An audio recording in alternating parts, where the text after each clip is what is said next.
আটরশি, চন্দ্রপাড়া, মানিকগঞ্জ, সুরেশ্বর, ভোজেশ্বর, ইনায়তপুর, বাহাদুরপুর, শরীয়তপুর, মাদারীপুর, ফরিদপুর, তবলিগ, তার মধ্যে এতাহাতি, ওয়াজাহাতি, সরমুনাই, কাদিয়ানি, হেজবুত তাওহীদ, পাঙ্কু ফুঙ্কু, এই দেশ ভরিয়ে গেছে আওয়াজ যাবায়, কিন্তু বুঝতে পারতেছি না যে সহি কোনটা।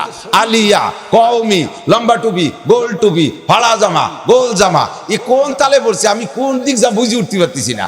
কাজে ইহদিনাস সিরাতাল মুস্তাকিম, এতর মধ্যে সঠিক রাস্তা কোনটা এটা আমার একটু দেখাই দাও। এরপরে আমি আবারও আল্লাহরে আরেকটু ব্যাখ্যা করে বুঝাই দিচ্ছি। সিরাতাল্লাযীনা আন'আমতা আলাইহিম, যেই পথে চলার কারণে একদলরে তুমি পুরস্কৃত করেছো, আছে না, আছে না, যে সঠিক পথে চলার কারণে একদলরে তুমি পুরস্কৃত করেছো, আমারে সেই দলের পথে চালাও। গায়রিল মাগদুবি আলাইহিম ওয়ালাদ-দাল্লিন, যে দল পথভ্রষ্ট এবং অভিশপ্ত, পথভ্রষ্ট, মাগদুবি আলাইহিম, মাগদুব মানে অভিশপ্ত, গায়রিল মাগদুবি আলাইহিম ওয়ালাদ-দাল্লিন, আর দাল্লিন মানে পথভ্রষ্ট। সব তাফসীরের ভিতরে লেখে মাগদুব মানে অভিশপ্ত, তার দ্বারা মুরাদ হলো ইহুদি, আর নাসারারা হলো পথভ্রষ্ট। নাসারারা পথভ্রষ্ট, তারা হলো ওই খ্রিস্টান। আমেরিকানরা খ্রিস্টান আর ইসরায়েলিরা হলো ইহুদি। খ্রিস্টান আর ইহুদি কিন্তু আলাদা। সারা দুনিয়ায় সবচেয়ে বেশি খ্রিস্টান, পশ্চিমেরা সব খ্রিস্টান। পশ্চিমে বলতে মক্কা মদিনা না, ওর ওই পাশে, এ তো মধ্যপ্রাচ্য, সারা দুনিয়ার মাঝখানে হলো আরব আমিরাত, মাঝখানে যে 57টা রাষ্ট্র আছে, ওর ওই বাসালারা পশ্চিমে, আর আমরা এই বাসালা হলো পূব পাড়ার লোক। তো এই পশ্চিমেরা সব খ্রিস্টান, সারা দুনিয়ায় মাত্র 1.5 কোটি ইহুদি। আর এই জাত এত নিকৃষ্ট, হযরত মুসা নবী আলাইহিস সালাতু ওয়াস সালামের সাথে থাইকা বারবার মুসা আলাইহিস সালামের সাথে বিয়াদবি করছে, আল্লাহ পাকের সাথে বিয়াদবি করছে। সেই বিয়াদবি করতে করতে মান্না সালবা মীর সাদ্দার তিহে গম, এমন কি দেখেন ময়দানে তিহের ভিতরে আল্লাহ তাআলা মুসা আলাইহিস সালামের 40 বছর জান্নাতি খানা খাওয়াইছে। জান্নাতি খানা খাইলে আর তো কোনো ইনকাম কামাই রোজগারের চিন্তা নেই, আর কোনো জয়জামেল আছে? এই 40 বছর খাতি খাতি কয় লান নাসবিরা আলা তামিন ওয়াহিদিন ফাদুলানা রব্বাকা আইয়ুখরিজালানা মিম্মা তুমিতুল আরদু মিন বাকলিহা ওয়া কিসাই ওয়া ফুমিয়া ওয়া আদাসিয়া ওয়া সালিহা। এই ডেলি একটা খাইয়ে গালে ভালো লাগতেছে না, আর আল্লাহরে কও ওগুলো হবে না, আমরা মাটিতে নিজেরা শুষে মুষে চাষবাস করে কিছু ফলাই খাবো, ডাল, কুশে নাচ, তরকারি, বেগুন টেগুন, এইগুলো আমরা ফলাই খাবো। কুতু টানবেন না, কুতুবিহি, কিতাবের বহু বচন কুতুব, তাতে টান নাই। আদিব শাহ হুজুর, আমাদের আহমদুল্লাহ শাহ হুজুর আছে, আমাদের সে কত ছোট বয়সে, কিন্তু আল্লাহ যে কত ইলম দিয়েছে, আমার আবার আলিফবা থেকে শেষ পর্যন্ত পড়াইতে পারে। এত বড় হুজুররা স্টেজে থাকলে কথা করতে একটু ভয় ভয়ই আর হিসেব নিকেশ করে পারলে। তারপরে আমি বুড়ো মানুষ, আমার শ্রদ্ধা করে, আলহামদুলিল্লাহ। কুতুবিহি ওয়া রুসুলিহি, রুসুল টানবেন না, সুরে টান দেবেন না। রুসুলিহি ওয়াল ইয়াউমিল আখিরি ওয়াল কদরি খায়রিহি ওয়া শাররিহি মিনাল্লাহি তাআলা ওয়াল বা'থ বা'দাল মাউত। পারেন তো সবাই?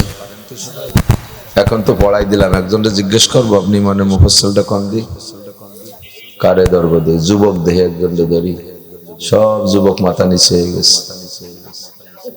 আল্লাহ মোটা দেহে ধরবো নাকি?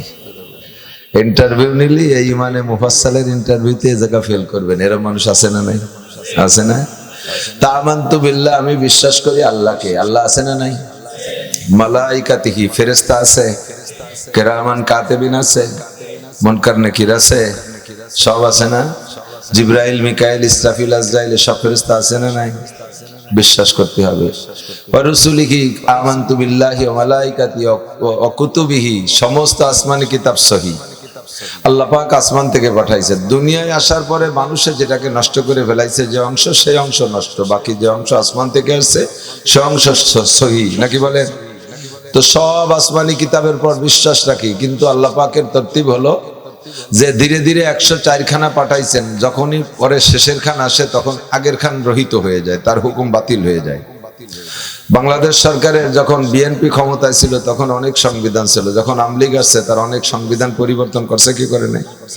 তো সরকার আসার পরে যদি দুনিয়ার সংবিধান পরিবর্তন হয়, আল্লাহ পাক রব্বুল আলামিনের সংবিধান এরকম, আগের যে কিতাব ছিল ওই কিতাব এখন চলবে না, এই কিতাব আসলে ওই কিতাব বাদ। কাজেই শেষ কিতাব হলো আল কোরআন, আগের কোন কিতাব এখন চলবে। মুরব্বীরা পড়ছেন পাকিস্তান পিরিয়ডের বই, পড়ছেন না? দারুণ দারুণ শিক্ষণীয় গল্প পড়ছেন না তার ভিতরে? সুন্দর সুন্দর কবিতা পড়ছেন, আমি মাঝে মাঝে দুই একটা পড়ি। দাতখিনি চাল, মসুরের ডাল, চিনি পাতা দই, দুটি পাকা বেল, সরিষার তেল, ডিম ভরা কই। মা যাহা বলেছে ঠিক মনে আছে, তাতে নাই ভুল, যদি হয় ভুল নিশ্চয় ছিঁড়ে দেবে মাথার চুল। পথে হেঁটে চলি মনে মনে বলি, মা যাহা বলেছে ঠিক মনে আছে, তাতে নাই ভুল। কদ্দুর জায়গায় ঘোষেদের ননি, গুড়ি ধরে টানে বাহুবা বাহুবা, বোলাবো তো হাবা, দেখিব খেলাতে কে হারে কে যেতে কিনা হলে শেষ। এইটুকু হেঁটে তারপরে আবার কবিতা মায়ের সবক মুখস্থ করে। দাতখিনি ডাল, মুসুরের চাল, চিনি পাতা কই, দুটি পাকা তেল, সরিষার বেল, ডিম ভরা দই। সব উল্টো পাল্টা, এর ভিতরে অনেক শিক্ষণীয় কথা আছে, আগে বলছি কখনো, আজকে সেটা বলতে যে এইরকম অনেক অনেক গল্প ছিল। আগের বই পাকিস্তান পিরিয়ডের বই আমি ছোটবেলায় পড়ছি, বাংলাদেশ স্বাধীন হওয়ার পরে অনেকদিন ছিল, পরে প্রেসিডেন্ট জিয়াউর রহমান আসার পরে এগুলো পরিবর্তন হয়ে গেছে। তো সেই বইতে একটা গল্প পাইছিলাম, আমার মনে আছে। এক জেন্টেলম্যান ভদ্রলোক, উনি যাইতেছে, কত দূর যাইতে যাইতে ওনার নদী পার হওয়ার একটা প্রসেস আসছে, নদী পার হইতে হবে। তো নদীর কিনারে যে শিক্ষিত ভদ্রলোক, বড় অফিসার, যে দেখে খেয়া উপার, তো উনি শুদ্ধ ভাষায় খুব ভদ্রতার সাথে ডাকতেছে, উহে কর্ণধর তরি তরে তরাও। কর্ণধরের ছাতায়ও শুনতেছে না, কারণ খেয়ালারা যে কর্ণধর কয় এত খেয়ালা জানে না। আর তরি মানে নৌকা, এও সে জানে না। তর মানে কিনারে, এও জানে না। তরাও মানে কিনারায় আনো, তাও সে তর্জমা জানে না। সবই তো বাংলা। ও বসে বসে রান বারইয়ে বিড়ির পর বিড়ি খাইয়েই যাচ্ছে। এই এত ভদ্রলোকের ডাকের দিকে খেয়াল করতেছে না। এর মধ্যে খানিক ডাকাডাকির পরে আকাশে মেঘ মেঘ ভাব। তো এক কৃষক এসে বলতেছে, স্যার কি ব্যাপার, আপনি কি বলতেছেন তো বুঝিনি। কয় যে আমাকে উপার যেতে হবে, কর্ণধর আসছে না। তো বল, স্যার যে বাংলায় ডাকতেছে জীবনে মরে গেলে আসবে না, তো বোঝেই না। ডাকটি হবে কিভাবে শোনেন, এই পাশেতে মোটা মোটা গ্রাম্য বাংলা 3-4 বোমা সাইজের মারি দে, অমকের ভিতরে অমক, উপার বসে এই হচ্ছিস, তোর বাপের এই হচ্ছিস, বাংলা করছে। তাড়াতাড়ি সার উপার যাবে, কইলে দেরি নয় রে, চলে আসছে। লোকটা আশ্চর্য, এত ভালো বাংলায় কইলাম, এত সুন্দর, তাতে কাজ হলো না। আর এই কাজাই দিল, বকাই দিল, তাতে চলে আসলো। তা আমি তো বকাবকি তো শিখতে পারলাম না, তাই তো কোনোদিন খেয়া পরে উপার যাওয়ার কায়দা নেই।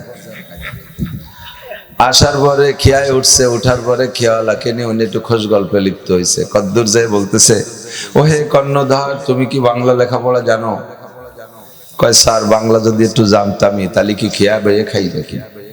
তাহলে তোমার জীবন 4 আনাই মিশে। 4 আনা মিশে, 16 আনায় জীবন না, তার 4 আনা মিশে। চুপ করে রয়েছে। আল্লাহ, উপার ছিলাম, ভালো হয়েছিলাম, এ লোকরে উঠাইয়ে মিশে শুরু হলো। 4 আনাই আপাতত বাদ দিয়ে দিছে। কদ্দুর জায়গায়, ও হে কর্ণধর, তুমি কি অঙ্ক জানো? কয়, স্যার বাংলা অঙ্ক 2 টুক জানলে তো কমপক্ষে স্কুলে পিয়নগিরি রেখাতে পারতাম, ওর কিচ্ছু জানি না। কয়, তাহলে তোমার জীবন 8 আনাই মিশে। খেয়াল এখন দোয়া ইউনুস পড়তেছে, আল্লাহ আর যেটুকু আছে ও যেন নষ্ট না হয়ে ফেলে, কোন মতে পার হয়ে 10 পাই পালিয়ে। মাঝ নদীতে যে বলছে, ও হে কর্ণধর, তুমি কি ইংরেজি জানো? কয় যে, স্যার আমার আব্বাও জানে না। কি শুরু করছেন, পার হবেন 10টা পয়সা দেবেন, আমি আমার ইন্টারভিউ নিতে উঠছেন নাকি? কয়, তাহলে তোমার জীবন 12 আনাই মিশে। বাংলায় 4 আনা, অঙ্কে 8 আনা, ইংরেজিতে 12 আনাই মিশে। নো চিন্তা, আর আছে 4 আনা, কোনো মতো নামাতে পারলেই বাঁচি। এই 4 আনা থাকতে থাকতে, তো ওই 4 আনা থাকতে থাকতে ম্যাগ এমন ভাবে হয়েছে, আর ঝড়ও ছাড়ছে, বিরাট করে ঢেউ চলে আসছে। এখন খেয়ালা বইটে ডিল ছাড়িয়ে দিছে। এতক্ষণ তো খরার মধ্যে দিয়ে বাড়ি বেড়াইছে, এখন আকাশে মেঘ করছে, একটু ঠান্ডা ঠান্ডা হয়েছে, বাতাস হয়েছে, ওদিকে ঢেউটাতে তার কি, ও বইটে স্লো করে দিয়েছে। কর্ণধর তাড়াতাড়ি খাওয়া বাও, ঝড় ছেড়েছে, আকাশে মেঘ করেছে। তো কয়, স্যার এতক্ষণ খরার মধ্যে দিয়ে বাড়ি বেড়াইছে, একটু মেঘ হয়েছে, ঠান্ডার মধ্যে কিছুক্ষণ নৌকো নিয়ে নদীর মধ্যে দিয়ে ঘুরি, পরে যাবো ওপার। কয়, না নৌকো ডুবে যাবে। কয়, সমস্যা নাই, সাঁতার কেটে ওপার চলে যাবো। কয়, তুমি তো সাঁতার কাটতে পারো, আমি তো সাঁতার কাটতে পারি না। কোয়ার সাথে সাথে খেয়াল রাখা, তাহলে তোর জীবন 16 আনাই মিশে। ঠিক না? আমি বাংলা ইংরেজি অঙ্ক জানি না, 12 আনা গেছে, 4 আনা দিয়ে 7টায় উপার চলে যাব। কিন্তু তুই বাংলা ইংরেজি অঙ্ক জানিস, 12 আনা আছে, সাঁতার কাটতে জানিস না, তোর 12 আনায় কাজ হবে না, তোর 16 আনা ধরেই মিশে। ঠিক না? কেমন সুন্দর কথা চিন্তা করতে পারছেন, কত শিক্ষণীয় কথা। এই একডুম বাগডুম ঘোড়াডুমির মধ্যেই আছে নাকি? কলম ছিল, ছুড়িয়ে মারলো, তাতে কাতলা মাছ পড়ে গেল, ও বড্ড লাগলো। এ কি যেন এটা গায় না কবিতা, এ কি এটা ফাও কথা, ফালতু। শিক্ষা মন্ত্রী যারা যারা শিক্ষা অফিসার, এরা কি বলে এইগুলো পাঠ্যপুস্তকের মধ্যে দেয়। আর লাস্টে তো এক বান্দরের বেটা বান্দর ঢুকছে, সে কয় যে আমরা সবাই বান্দরের তে ফয়দা হয়েছি। যেরকম নাউজুবিল্লাহ, ওই একাই বান্দরের তে ফয়দা হয়েছে। তো এই জাতীয় শিক্ষা পুস্তক, এত সুন্দর ভালো ভালো পাঠ্যপুস্তক ছিল পাকিস্তান পিরিয়ডে। বাংলাদেশ আসার পরে এর একটা বই এখন পড়ে যদি আপনি পড়ে পড়ে স্কুলে যান, পরীক্ষা দেন, পাশ করতে পারবেন নাকি? সরকার পরিবর্তন, পাঠ্যপুস্তক পরিবর্তন, সংবিধান পরিবর্তন, আগের যত কিতাব আসছে লাস্টে কোরআন শরীফ এসে সব কয়খানকে পরিবর্তন করে দিয়েছে। এখন আর কোনো কিতাবের দরকার নাই। শেষ কিতাব আমাদের কোরআন, কিতাবের নাম কি? আল কোরআন। একটু মস্ক করি, আল কোরআন।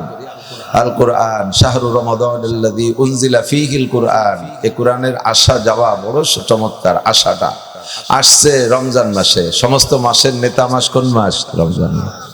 আবার রাত দিনের ভিতরে আসছে লাইলাতুল কদর, সবে কদরে আসছে, কোন সুবহানাল্লাহ।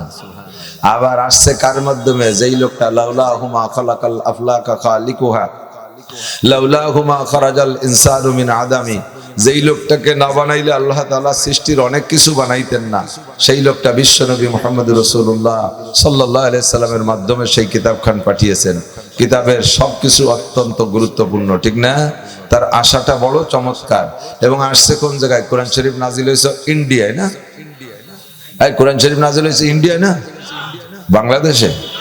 সারা দুনিয়ার মধ্যে সর্বশ্রেষ্ঠ জায়গা মক্কা।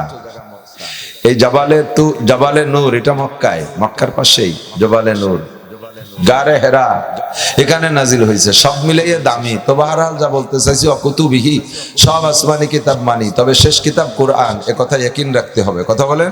এবং তা আয়াত সংখ্যা নির্দিষ্ট, পারা সংখ্যা নির্দিষ্ট, সূরা সংখ্যা নির্দিষ্ট। আমাদের ভারতের ভিতরে থেকে একটা 2 নম্বর পণ্য বেরোইছে, নাম তার গোলাম মোহাম্মদ কাদিয়ানী।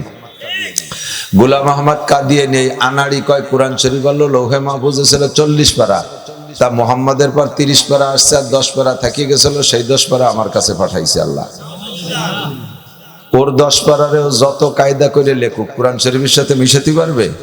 ও তো সেই জামানায় আরাবিয়ান যারা বিশ্ববিখ্যাত পণ্ডিত মিস্টার আবু জাহেল, সে তাই ইন্না তাই না কাল কাউসারের সমতুল্য একটা সূরা লিখতে পারে নাই। লাস্টে নিজেই নিচে লিখে দিয়েছে লাইসা হাজা কালামুল বাশার, এটা কোনো মানব রচিত বাণী না, এটা একমাত্র আল্লাহ পাকের কালাম। কাজেই সূরা কাউসারের মতো 3 আয়াতের সমপরিমাণ একটা সূরা বানানো সম্ভব না। লোক তো একটু জায়গা লোক বেশি হয়ে যাবে। আমি কথা বলতে না পারলেও মোহব্বতের একটা টান আছে। যুবকরা অনেক আসে, বুড়োরা আসে। তো দেখেন ওই যে পিছনে ওরা ছানা বাঁধে দাঁড়ায় রয়েছে, আহলে হাদিস লাগে হয়তো বহিয়ে ছানা বাঁধে, হ্যাঁ ওকে একটু বসতে জায়গা দেওয়া যায় নাকি? একটু আগায় বসেন, একটু আসেন, একটু আগে আসেন, একটু আগে আসেন, একটু সামনে আসেন। যে আগাবেন সে 10 বছর এতেকাবের সওয়াব পাবেন। ইকরামের নিয়তে আগান, ইকরামের নিয়তে আগায় বসেন, 10 বছর এতেকাবের সওয়াব পাবেন। আর ফাফসাহু ইয়াফসাহিল্লাহু লাকুম, আল্লাহ বলেন তুমি বাহিরে থেকে আগন্তদের জন্য ভিতরে জায়গা করে দাও, আল্লাহ তাআলা তোমাকেও দুনিয়া প্রশস্ত জায়গা দেবেন, আখিরাতেও জান্নাতের মধ্যে জায়গা দেবেন। ইয়াফসাহিল্লাহু লাকুম, তোমার সব সংকীর্ণতা দূর করে। ওই মাঝখানে ওই জায়গাটা ফাঁকা কেন? ওইদিকে পেশাব করছেন নাকি? তাহলে ওয়া কুতুবিহি, সব কিতাব মানিত। শেষ কিতাবের নাম কি? কোরআন। আল কোরআন। অকুতুবিহি ওয়া রুসুলিহি, সব নবী রাসূলরা সত্য, লক্ষ লক্ষ, সংখ্যা নির্দিষ্ট না। শেষ নবী মুহাম্মদুর রাসূলুল্লাহ সাল্লাল্লাহু আলাইহি ওয়াসাল্লাম, আনা খাতামুন নাবিয়্যিন লা নাবিয়্যা বাদি। হুজুর বলেন আমি শেষ নবী, আমার পরে নবী আসবে না। আল্লাহ পাকও বলেন ওয়া খাতামুন নাবিয়্যিন ওয়া কানা আল্লাহু গফুরুর রহিমা। মা কানা মুহাম্মাদুন আবা আহাদিম মির রিজালিকুম ওয়ালাকিন রাসূলুল্লাহি ওয়া খাতামান নাবিয়্যিন। মুহাম্মদ সাল্লাল্লাহু আলাইহি ওয়াসাল্লাম তোমাদের কোন পুরুষের আব্বা না, উনি হলেন রাসূল এবং শেষ নবী, তারপর আর কোন নবীর দরকারও নাই, আসবেও না, এ কথায় বিশ্বাসী। ওয়াল ইয়াউমিল আখির, এই এদিকেশন চলে আসছে, আমি যে কথা বলতে যাই দূর চলে আসছি। ওয়াল ইয়াউমিল আখির, ইয়াউমে আখির মানে শেষ দিন। ইয়াউমে আখিরের মানে কি? শেষ দিন। দুইটা কথা এখানে, দুনিয়ার দিনের শেষ দিন। আজকে কি বার? সোমবার গেল না? মঙ্গল বুধ বৃহস্পতি, শুক্রবার থেকে শুক্রবার সপ্তাহের শেষ দিন, শনিবার থেকে শুরু হয়, এভাবেই তো 7 দিন ঘুরতে তালে আছে। হঠাৎ একদিন এই 7 দিনের প্যাচ শেষ হয়ে যাবে, শুক্রবারে মহররমের 10 তারিখে শুক্রবারে দুনিয়ায় শেষ দিন হয়ে যাবে, আর দুনিয়ায় শনিবার আসবে না। এর নাম হলো দুনিয়ার প্রলয়, প্রথম কিয়ামত। এটা আন্তর্জাতিক কিয়ামত, অল ইয়াউমিল আখির, দুনিয়ার দিনের শেষ দিন। ওয়াল কদর, এই দুনিয়ায় যতদিন আছি অতদিন তকদিরকে বিশ্বাস করতে হবে। ভালো মন্দ যাহা কিছু সব বন্টন হয় কোন জায়গা থেকে? উপর থেকে। কাহারও উপরে কোনো সময় কথা বলা উচিত না যে তোর কারণে এই হয়েছে, অমুকের কারণে এই হয়েছে, সমুকের কারণে এই হয়েছে। বুঝে নিতে হবে এটা আমার কারণে হয়েছে। এখানে অনেক লম্বা চড়া ব্যাখ্যা, তকদির নিয়ে আলোচনা করতে গেলে প্রশ্নের পর প্রশ্ন এসে যায়, থেকে যায়। লাস্ট কথা হলো যে আল্লাহ পাকই লেখেন, তবে বান্দাকে আল্লাহ তাআলা স্বাধীনতা দিয়েছে, বান্দাকে আল্লাহ স্বাধীনতা দিয়েছে এবং পূর্ণ জ্ঞান দিয়েছে, যেটা অন্য কোনো মখলুকরে দেয় নাই। জিবরাইলেরও স্বাধীনতা নাই, মিকাইলেরও নাই। আজরাইল আলাইহিস সালামের যদি স্বাধীনতা থাকতোই তাহলে এই কয়দিনে ইসরাইল লাগে শেষ করিয়া লাই দিত না? ওনার কি রাগ টাগ নাই একটু? ওনার ব্যক্তি স্বাধীনতা যদি থাকতো তাহলে আজ ইসরাইলকে আজরাইলি মারি শেষ করে দিত, আমাকে বোমা মারা লাগতো না। কিন্তু স্বাধীনতা নাই, আল্লাহর হুকুম পাচ্ছে না বিদায় মারতে পারতেছে না। এদিকে মুসলমানদেরকে মারার হুকুম পাইতেছে, তাকে মেরে দিচ্ছে। এটা উপরের ফয়সালা। কোন প্রাণীর স্বাধীনতা নাই, বাঘেরও নাই, সিংহরও নাই, হাতিরও নাই। এরা মানুষের কাছে ধরা পড়ে যে আটকা খেয়ে যায়, শিকলে বন্দী হয়ে যায়, চিড়িয়াখানার মধ্যে আটকে যায়। যায় না, দেখছেন না বাঘ চিড়িয়াখানা, সিংহের মধ্যে কোনো মাতুব্বারি নাই। সারাদিন বসে বসে তসবি টেপে রোজা থাকে, যখন সে খাতি দেয় ইফতারি সেহরি সেই সময়ই খায়। তাই যারা ইচ্ছে মতো শিকার করে খাওয়ার কায়দা নাই বাঘ সিংহের। তাহলে ওদেরও স্বাধীনতা শেষ। কিন্তু আমাদের যুবক সমাজ, নারী পুরুষ সকলেরই স্বাধীনতা আছে না নাই? বিড়ি খাবেন তো খাবেন, বিড়ি খাওয়ার সময় কি আল্লাহ মুখরে ফেরা লাইসেন্স করে দেয়? জিনা করার সময় কি সাথে সাথে ফেরেশতা যে বাড়ি শুরু হয়ে যায় নাকি? চুরি করার সময় কি হাত ফেরা লাইসেন্স হয়ে যায়? পরের মেয়ের গায়ে হাত দেওয়ার সময় হাত খান সল হয়ে যায়? পাউ দিয়ে হাঁটে যখন সিনেমা হলে যান তখন কি পাউ পঙ্গু হয়ে যায়? কোনো গুনার কাজে যাওয়ার সময় কি আপনার গাড়ি প্রত্যেকবার কি অ্যাক্সিডেন্ট হয়? উচিত কখনো হয়, সেটা সব ভালো মন্দ সবারই হয়। তাহলে আমার ভালো মন্দ সবকিছু করার স্বাধীনতাও আছে, সাথে আমাকে আল্লাহ তাআলা পূর্ণ জ্ঞানও দিয়েছে। হাতির এত বড়টা মাথা, মাথার ভিতরে 1.5 মণ গিলু, অথচ এটা সুইও বানাতে পারে না। কতক্ষণ হাতিতে সুই বানাতে পারে নাকি? কিচ্ছু বানাতে পারে না। মানুষের একটুকারটা মাথা, বিলের মাথার মতো মাথা, ওর মধ্যে পটাকখানি গিলু। এই গিলুর মধ্যে এত বুদ্ধি, আমেরিকার থেকে টাকা দেয়, এই জায়গা মোবাইলের মধ্যে ঢুকে যায়, সেটা আরে আসার হতে একবারও দেখতে পারলাম না, ঠিক না? আর এই জায়গা থেকে মেরে দেয় আর চলে যায় 2000 কিলোমিটার জায়গা যাইয়ে সেই জায়গা যে মানুষকে শেষ করে দেয়। এত বুদ্ধি এই মানুষের। তাহলে বুদ্ধিও দেশে, স্বাধীনতাও দেশে, এই জন্য বিচার হিসাব নিকাশ মানুষেরই হবে। তো এই বুদ্ধি আর বিবেক বিবেচনা দিয়ে, স্বাধীনতা দিয়া, এটাকে স্বাধীনতা পাইয়া, বিবেক তো পরিপূর্ণ এবং স্বাধীনতা 100। এই স্বাধীনতা পাইয়া, পূর্ণ জ্ঞান পাইয়া মানুষের 70-80 বছর হায়াতের মধ্যে কি করবে এইটা আল্লাহ জানে। এইটা আল্লাহ অ্যাডভান্স জানে, জাইনে লিখে রাখছে, সেই অনুযায়ী সবকিছু হচ্ছে। কমপক্ষে এতটুকু বুঝতে হবে, এর নাম হলো তাকদীর। আমার বরিশালে হুজুর রহমতুল্লাহ আলাইহি বলতেন, একটা উদাহরণ আমি বলি, জায়গা মতো চলে যাচ্ছে, স্বাস্থ্যের সাথে পারতেছি না। বরিশালে হুজুরের কাছে আমি দর্শে মুসলিম শরীফের ক্লাসে তাকদীর সম্পর্কে এতটুকু আমি একটা উদাহরণ পাইছিলাম। হুজুর বললেন, মিয়া অনেক সময় দেখবা মাদ্রাসায় ছাত্ররা তো 12 জায়গায় 13 জন আসে, সবাই তো আর হুজুর হয়ে আসে না, এখন তো হুজুর হতেই আসে নাকি বলেন? অনেক সোরের পোলাও আসে, নুসর ছেলেবেলে আসে, বহুত উল্টো পাল্টা পোলাপান আসে। তো মা বাবার স্বভাব যা, বাচ্চা কাচ্চাদের স্বভাবের মধ্যে তা খানিকটা অনেক সময় এসে যায়। একটা ছেলে লেখাপড়ায় খুব ভালো, বাহ্যিকভাবে সুন্দর, হুজুরের সব অনুকরণ করে, পাগড়িও বাঁধে, জুব্বও গায়, তাহাজ্জুদ পড়ে, ইশরা কাওয়াবিনও পড়ে, আবার লেখাপড়ায় এক করে বোর্ড স্টান।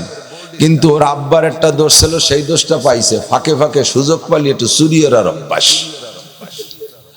তো চুরি বাইরে কোনো জায়গা যায় না, ওই মাদ্রাসার মধ্যে যদি হুজুরির খাবার এনে থইছে, হুজুর দেখে নাই, হয়তো ডিম আনছে খাবারের ভিতরে, ডিমটার দইরে টিফিন কারি খুলে কুসুম খাইয়ে বেলাইছে, খোসা টুকরো হয়ে গেছে। মাছ দেশে, মাছের মাথা নাই, মাথাটা খেয়ে বেলাইছে, ওর মনে চাইছে খেয়ে বেলাইছে। এই কামটুক করে, বারবার ধরাও পড়ছে, কিন্তু বেরেনে আবার 1 নম্বর, গড়ডাঙ্গা বোর্ডে 1 নম্বর, খেদাই দিলি তো মাদ্রাসার কম হয়ে যায়।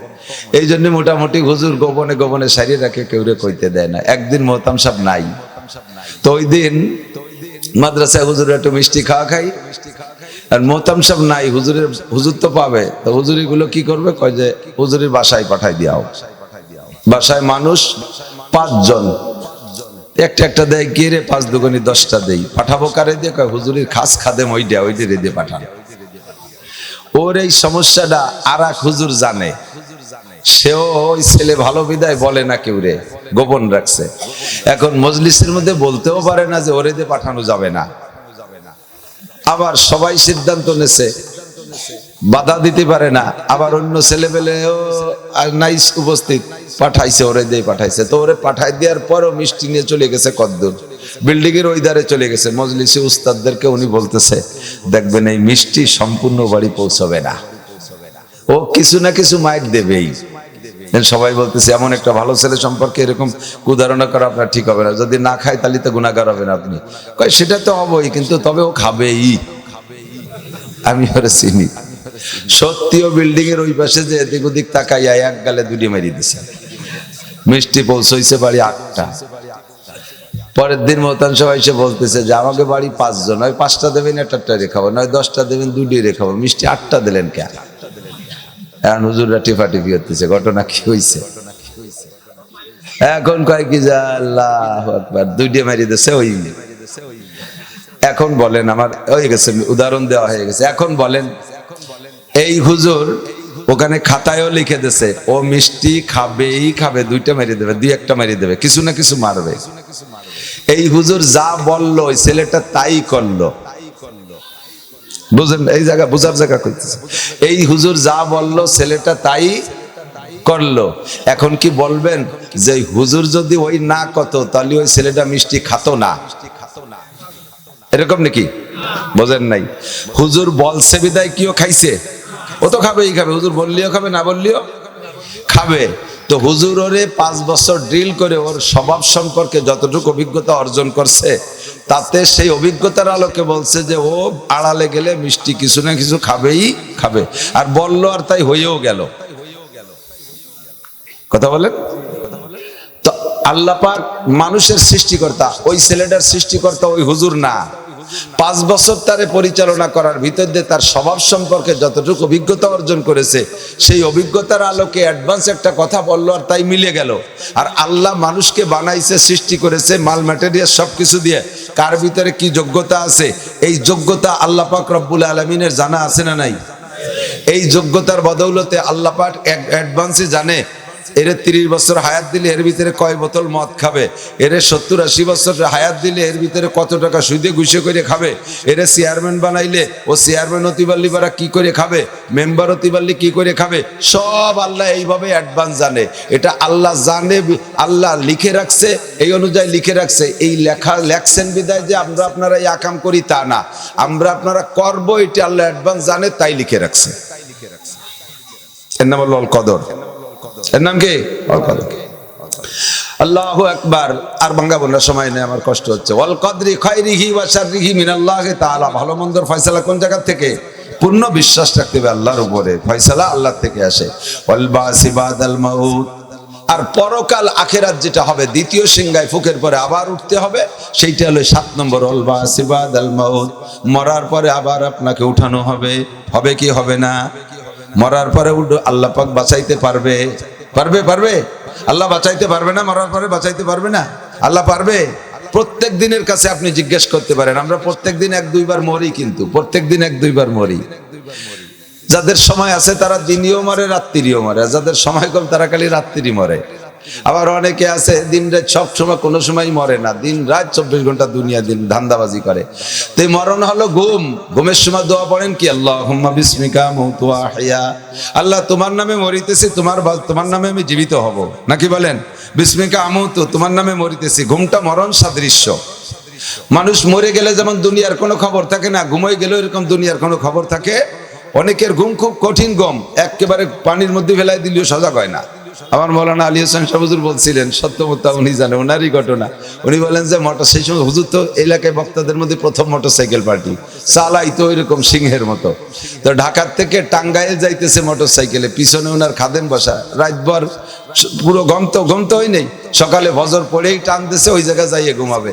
তো টাঙ্গাইলের পথে অর্ধেক পথ যে যাইয়া, প্রায় 12 আনা পথ যাইয়া পিছনের দিক তাকায় দেখে যে সে মোটরসাইকেলের পিছনের জন্য নাই। টানের ঠেলায় উনি টেরি বাইনে যে পিছনে তো সে পড়িয়ে গেছে। সাথে সাথে ব্যাকে আইসে কদ্দূর আসলো, আইসে দেয় যে জায়গা পড়ছে সেই জায়গায় পড়িয়ে ঘুমাই রয়েছে। ও গমের ঠেলায় পড়ে গেছে, আর পড়িয়ে ঘুমায় নড়ি চড়ি নেই। তে তো মরার চাইতে বেকায়দা, সাইডি পড়ছে, মরে নাই। তো ওয়াল বাসি বাদাল মাউত, আর ঘুমের থেকে উঠার পরে কি দোয়া পড়েন? আলহামদুলিল্লাহিল্লাযী আহইয়ানা বাদামা আমাতানা। সব প্রশংসা ওই আল্লাহর, যে আল্লাহ তাআলা আমাকে একবার মারার পরে আবার বাঁচাই দিলেন। বাদামা আমাতানা, মারছে কে? আল্লাহ। আহইয়ানা, বাঁচাই দিয়েছে কে? আল্লাহ। প্রশংসা কার? কাজেই যে আল্লাহ তাআলা প্রত্যেকদিন 6 ঘন্টা 5 ঘন্টা মেরে রাখার পরে আবার বাঁচাই দিতে পারে। ওয়া ইলাইহিন নুশুর, লম্বা একটা মরণের পরে, স্থায়ী মরণের পরে আবারও বাঁচাইতে পারবে কি পারবে না? দুইটা কিয়ামতের ডেট আল্লাহ তাআলা কেউরে জানায় নাই। ব্যক্তিগত কিয়ামতের ডেটও আল্লাহ জানায় নাই, কবে কে কোন জায়গায় মারা যাব। আন্তর্জাতিক কিয়ামতের ডেটও আল্লাহ পাক জানাই দেন নাই, এমনকি নবী পাক কেউ বলেন নাই। আল্লাহ পাক বলেন ইন্নাল্লাহা ইনদাহু ইলমুস সাআহ, কিয়ামতের তারিখ আল্লাহই জানে। আয়াতের শেষে বলেন ওমা তাদরি নাফসুম মাযা তাকসিবু গাদা ওমা তাদরি নাফসুম বিআইয়ার দিন তামুত। আন্তর্জাতিক কিয়ামত কবে হবে এটা কেউ জানে না, আর ব্যক্তিগত কিয়ামত কে কবে কোন জায়গা মারা যাবে কেউ কইতে পারবে না। যেখানে মরণ আছে সেখানে তোমাকে যাইতেই হবে। কতক্ষণ? যেখানে মরণ আছে যাইতেই হবে। ওমা তাদরি নাফসুম মাযা তাকসিবু গাদা, আগামীকাল কে কি ইনকাম করবা, কে কি খাইবা, এইটা কেউ কইতে পারবা না। রান্না করা প্লেটের ভাত তুমি লোকমা মুখে দিতে পারবা না, মুখে দেশও গিলতে পারবা না, গেলসো পেটে রাখতে পারবা না। পেটের মধ্যে একটা চক্কর দিয়ে বমি হয়ে সব বের হয়ে যেতে পারে। যতক্ষণ পর্যন্ত খাওয়ার পরে ওই খাদ্যটা শরীরের সাথে সেট না হয়, অতক্ষণ পর্যন্ত খাদ্যকে রিজিক বলে না। পেটে যাওয়ার পরে যদি উগ্রায় বমি হয়ে যায়, তাহলে রিজিকের থেকে বাদ পড়ে গেল। কে কি খাবো, কে কি ইনকাম করব বলার কোনো উপায় নাই। কে কতক্ষণ সুস্থ থাকবো, কে কতক্ষণ ভালো থাকবো বলার কায়দা আছে? আমার অসুখ হয় না, আমার কোনোদিন হবে না, আমার শরীর ভালো, ডাক্তারে বলে দিয়েছে তোমার ডায়াবেটিস হবে না কোনোদিন। আজকেই পরীক্ষা করে এসেছে, আগামীকালকে সকালবেলা দেয় যে ঠোঁট শু হয়ে যাচ্ছে, জিভে পানি নাই, পেশাব করতে করতে জান বার হয়ে যাচ্ছে। চলে গেছে ডাক্তারের কাছে, ডাক্তার কয় যে ডায়াবেটিস 18। কয় তুমি কাল করলে যে হবে না কোনোদিন। কয় যে আমি করলে কি হবে নাকি? ডায়াবেটিস দেয় কে? সুস্থ রাখে কে? অসুস্থ করে কে? কাজেই আমার ভবিষ্যৎ সম্পর্কে কিছুই জানা নাই। আমি এবছরও বহুত মাহফিল রাখছি, এর ভিতরে 10টা-12টা মাহফিলের প্রোগ্রাম আমার কাছে এভাবে খবর আসছে যে হুজুর আপনার দাওয়াত দিয়ে আসছে মাদ্রাসা, উনি মাদ্রাসার সভাপতি, উনি গত সপ্তাহে মারা গেছে। আমারে দাওয়াত দিয়ে যাইয়া সভাপতি মারা গেল। আমি কি এখন যে বলবো যে সভাপতি তুমি কেন মরলে, দাওয়াত দিয়েছি আমি, মাহফিল শেষ করার আগে মরার কি দরকার ছিল, এখন আমার কি উপায় হবে, এরা আমার আগে হাতি দেবে না দেবে তার ঠিক নাই, তুমি এরকম মরার কি দরকার, তুমি মরিয়েই যখন যাবাতে আমার দাওয়াত কেন দিলে, এ কথা বলার কায়দা আছে নাকি?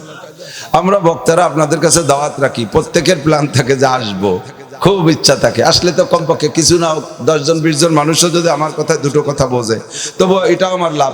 আর আমার ব্যক্তিগত লাভ হলো পয়সা করি দেন আর না দেন চাইলে খাই গেলি তো লাভ। এই একখান বিস্কুট খাইছি, এটা তোর বাড়ি থাকলে আমার 2টাই দিয়ে কিনে খাওয়া লাগতো, এ লাভটুক তো আমার আছে, আমি কেন আসবো না? আসবো না কেন? ডাক্তাররা রোগী থেকে পয়সা কামাই করে, ঠিক, ডাক্তাররা রোগী থেকে পয়সা কামাই করে, তবে প্রত্যেক ডাক্তার রোগী দেখা দোয়া করে। এই যে ডাক্তার তো একজন আছে তাবিজের ডাক্তার ভাইজান, তাবিজ দিয়ে ডাক্তাররা ঔষধ দিয়ে দোয়া করে যে আল্লাহ আমার এই তাবিজে আমার ঔষধে যেন কাজ হয়, ও যেন সুস্থ হয়ে যায়। আবার সেই রোগীর থেকে পয়সাও কামাই করবে, আবার দোয়াও করে। সেম আমরা দোয়া করি, দাওয়াত রেখে যে আল্লাহ সুস্থ থাকে যেন মানুষকে দুটো কথা আমি শুনে আসতে পারি। ইচ্ছা থাকে না যে মিস করব, কিন্তু শরীর এত খারাপ, আমি ঢোক চিপতে পারতেছি না, ভিতরে স্লিপ করতেছে। অনেক সময় এরকম হয় না, এ যদি 19 সালে হতো তাহলে আমার এতক্ষণ ধরে নিয়ে আইসিইউতে আটকায় ফেলতো যে করোনা হয়েছে তোমার, তুমি পাস করতে পারবা না। 2 হেসি আর 2 কাশ ডেলিভারি অ্যারেস্ট হয়ে যেতাম, আপনারাও মামলায় পড়ে যেতেন। আর করোনার মতো গলা স্লিপ করতেছে, ঢোক চাপতে পারতেছি না, শ্বাসে কষ্ট হচ্ছে। সংক্ষিপ্ত সময় আবার দূরে আমার প্রোগ্রাম বল মাহফিল কাদিয়ার বাঁকা বাঁকা, গ্রামও বাঁকা, রাস্তাও বাঁকা, যাইতেও বেকায়দা। একেবারে সাফল ব্রিজের থেকে বাঁকা পর্যন্ত কি যে ফার্স্ট ক্লাস। কালকে দেখলাম ফেসবুকে দিয়েছে, বয়েলদের থেকে বিভিন্ন রুটের গাড়িগুলো কি সুন্দর চলতেছে, ফেসবুকে দেখলাম। মানে ড্যান্স করতে করতে লাফাতে লাফাতে যাইতেছে। সেই রাস্তায় জাতি হবে, বেশিক্ষণ থাকতেই পারবো না। সংক্ষিপ্ত কথা, মানুষকে আল্লাহ তাআলা সম্মান দেওয়ার অনেক পথ আবিষ্কার করেছেন, আল্লাহ পাকের কাছে আছে। তো আল্লাহ বলেন যে সম্মানী দামি মানুষ আমার কাছে কে? ইয়ারফাইল্লাহুল্লাযীনা আমানু মিনকুম ওয়াল্লাযীনা উতুল ইলমা দারাজাত। তোমাদের মধ্যে যত বড় শিক্ষিত আর অশিক্ষিত হোক না কেন, সম্মানী পদস্থ মানুষ হোক না কেন, আমার কাছে দামি ওই ব্যক্তি, ইয়ারফাইল্লাহুল্লাযীনা আমানু মিনকুম, তোমাদের মধ্যে যারা ঈমানদার, আমার দিক, তোমাদের মধ্যে যারা ঈমানদার তারা আমার কাছে সবচাইতে দামি। সারা পৃথিবীর প্রেসিডেন্ট জো বাইডেন, ও পাশে পশ্চিমেরা যত আছে, এরপরে এই পাসপোর্টদের যত আছে, সারা পৃথিবীর প্রেসিডেন্ট, সারা পৃথিবীর প্রধানমন্ত্রী, সারা দুনিয়ার স্বরাষ্ট্র পররাষ্ট্রমন্ত্রী, পুরো মন্ত্রী পরিষদ সব কাফের, একটাও ধরে নেন কলেমা পড়ে না, আল্লাহরে বিশ্বাস করে না।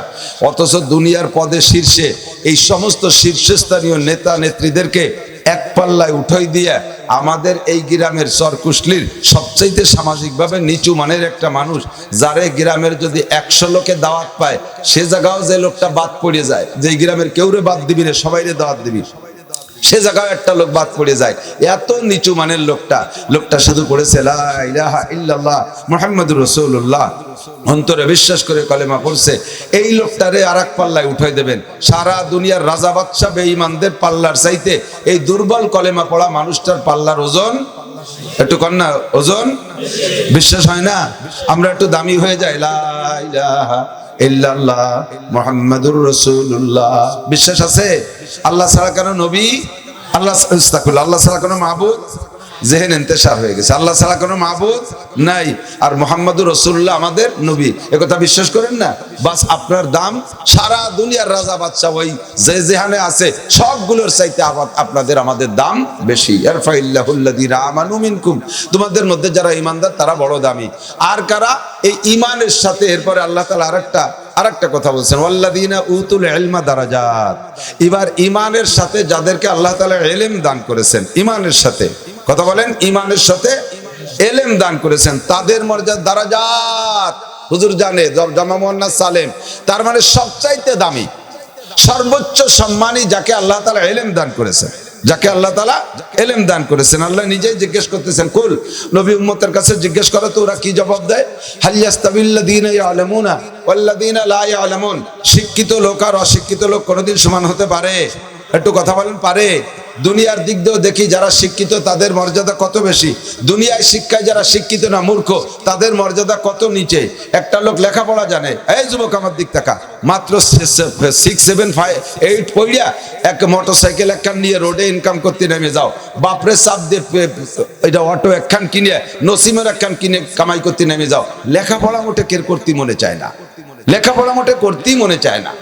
লেখাপড়া কেমন বোঝা হয়ে গেছে। দুনিয়ায় যত কঠিন কাজ আছে তার মধ্যে সবচাইতে কঠিন কাজ হলো লেখাপড়া করা। বোঝেন নাই কথা? যত মানুষের পরিশ্রমের কাজ আছে তার মধ্যে সবচাইতে কঠিন হলো লেখাপড়া করা। একটা ছেলে লেখাপড়া করবে না, মায়ের খাইছে, বাপে মারছে, বড় ভাইতে মারছে, মাতে মারছে, মাদ্রাসাতে হুজুররা মারছে, স্কুলেতে স্যাররা মারছে, মায়ের খাইয়ে পেছে যাচ্ছে, রাত্রির বেলা পুরন কবরস্থানের ভাঙ্গা কবরের মধ্যে বলাই রয়েছে পড়ার বইতে। পরে তারে বলা হলো বলবি নিয়ে, যখন তাই যা কাজ কর, ইট বাটাই যে কাজ কর, 16-18 খান ইট সকালের 8টা পর্যন্ত বয়ে বেড়াবে, 6 মিলি যাইয়া 30 কে বলা হয় 30 মণ 40 মণ ওজনের গাছ একটা প্যাড দিয়ে ঠেলে ভাড়িয়ে ফেলবে, তা দিন বইরে পারবে, কিন্তু পড়তে রাজি না। সবচাইতে কঠিন কাজ হলো লেখাপড়া। এই লেখাপড়া বাদ দিয়ে তুমি কামাই করতে নেমে গেছো, কামাই করছো, কতটুকু কামাই করবা? এই মূর্খ অশিক্ষিত মানুষ বেশি টাকা কামাই করতে পারবা না, এবং পরিশ্রমের শেষ নাই। ইন্ডাস্ট্রিতে চাকরি করে এক ভদ্রলোক, বেতন তার 3 লাখ টাকা, আর ওই কোম্পানিতে আরেকজন চাকরি করে, তার বেতন 3000 টাকা।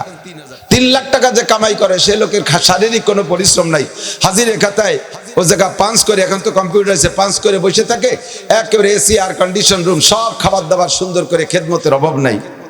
আর যে লোকটা 3000 টাকা কামাই করে, আলকাতরা কোম্পানিতে চাকরি করে, 16 কেজি টিন মাথায় নেয় আর আনে কুলি, মাসের শেষে 3000 টাকা, তারপরও 3 মাস বেতন বাকি আন্দোলন করে বেতন নেওয়া লাগে। আর যে লোকটা 3 লাখ টাকা বেতন পায়, মাসের 1 তারিখে তার পেট। পার্থক্য কোথায়? তুমি লেখাপড়া জানো না, আর উনি লেখাপড়া জানেন। কতক্ষণ ঠিক না? শিক্ষিত অশিক্ষিত জীবনও সমান হতে পারে না। আল্লাহ পাক বলেন, হাল ইয়াস্তাবিল্লাযীনা ইয়ালামুনা ওয়াল্লাযীনা লা ইয়ালামুন, জাননেওয়ালা না জাননেওয়ালা সমান হতে পারে না। কিন্তু আমরা দুনিয়ার শিক্ষায় শিক্ষিতদেরকে জাননেওয়ালা বলি, শিক্ষিত বলি, মূলত এটা শিক্ষা না, এটাতে দুনিয়ায় কিছুক্ষণ কামাই করে খাওয়ার একটা ব্যবস্থা। কিছুক্ষণ কামাই করে খাওয়ার একটা ব্যবস্থা। আর যেই শিক্ষা দিয়া আখিরাতের অনাদি অনন্তকালের শান্তি পাওয়া যাবে, জান্নাতের বিল্ডিং পাওয়া যাবে, জান্নাতের নাজ ও নিয়ামত পাওয়া যাবে, এটা IA BA MA BCS pass নয়। কেউ হাদিসে বলতে পারবেন না যে ক্বালা রাসূলুল্লাহ সাল্লাল্লাহু আলাইহি ওয়াসাল্লাম খায়রুকুম মান কানা এমএ পাস। এই হাদিস শুনছেন নাকি? খায়রুকুম মান কানা বিএ পাস, এই হাদিস শুনছেন নাকি? খায়রুকুম মান কানা golden A plus SSC.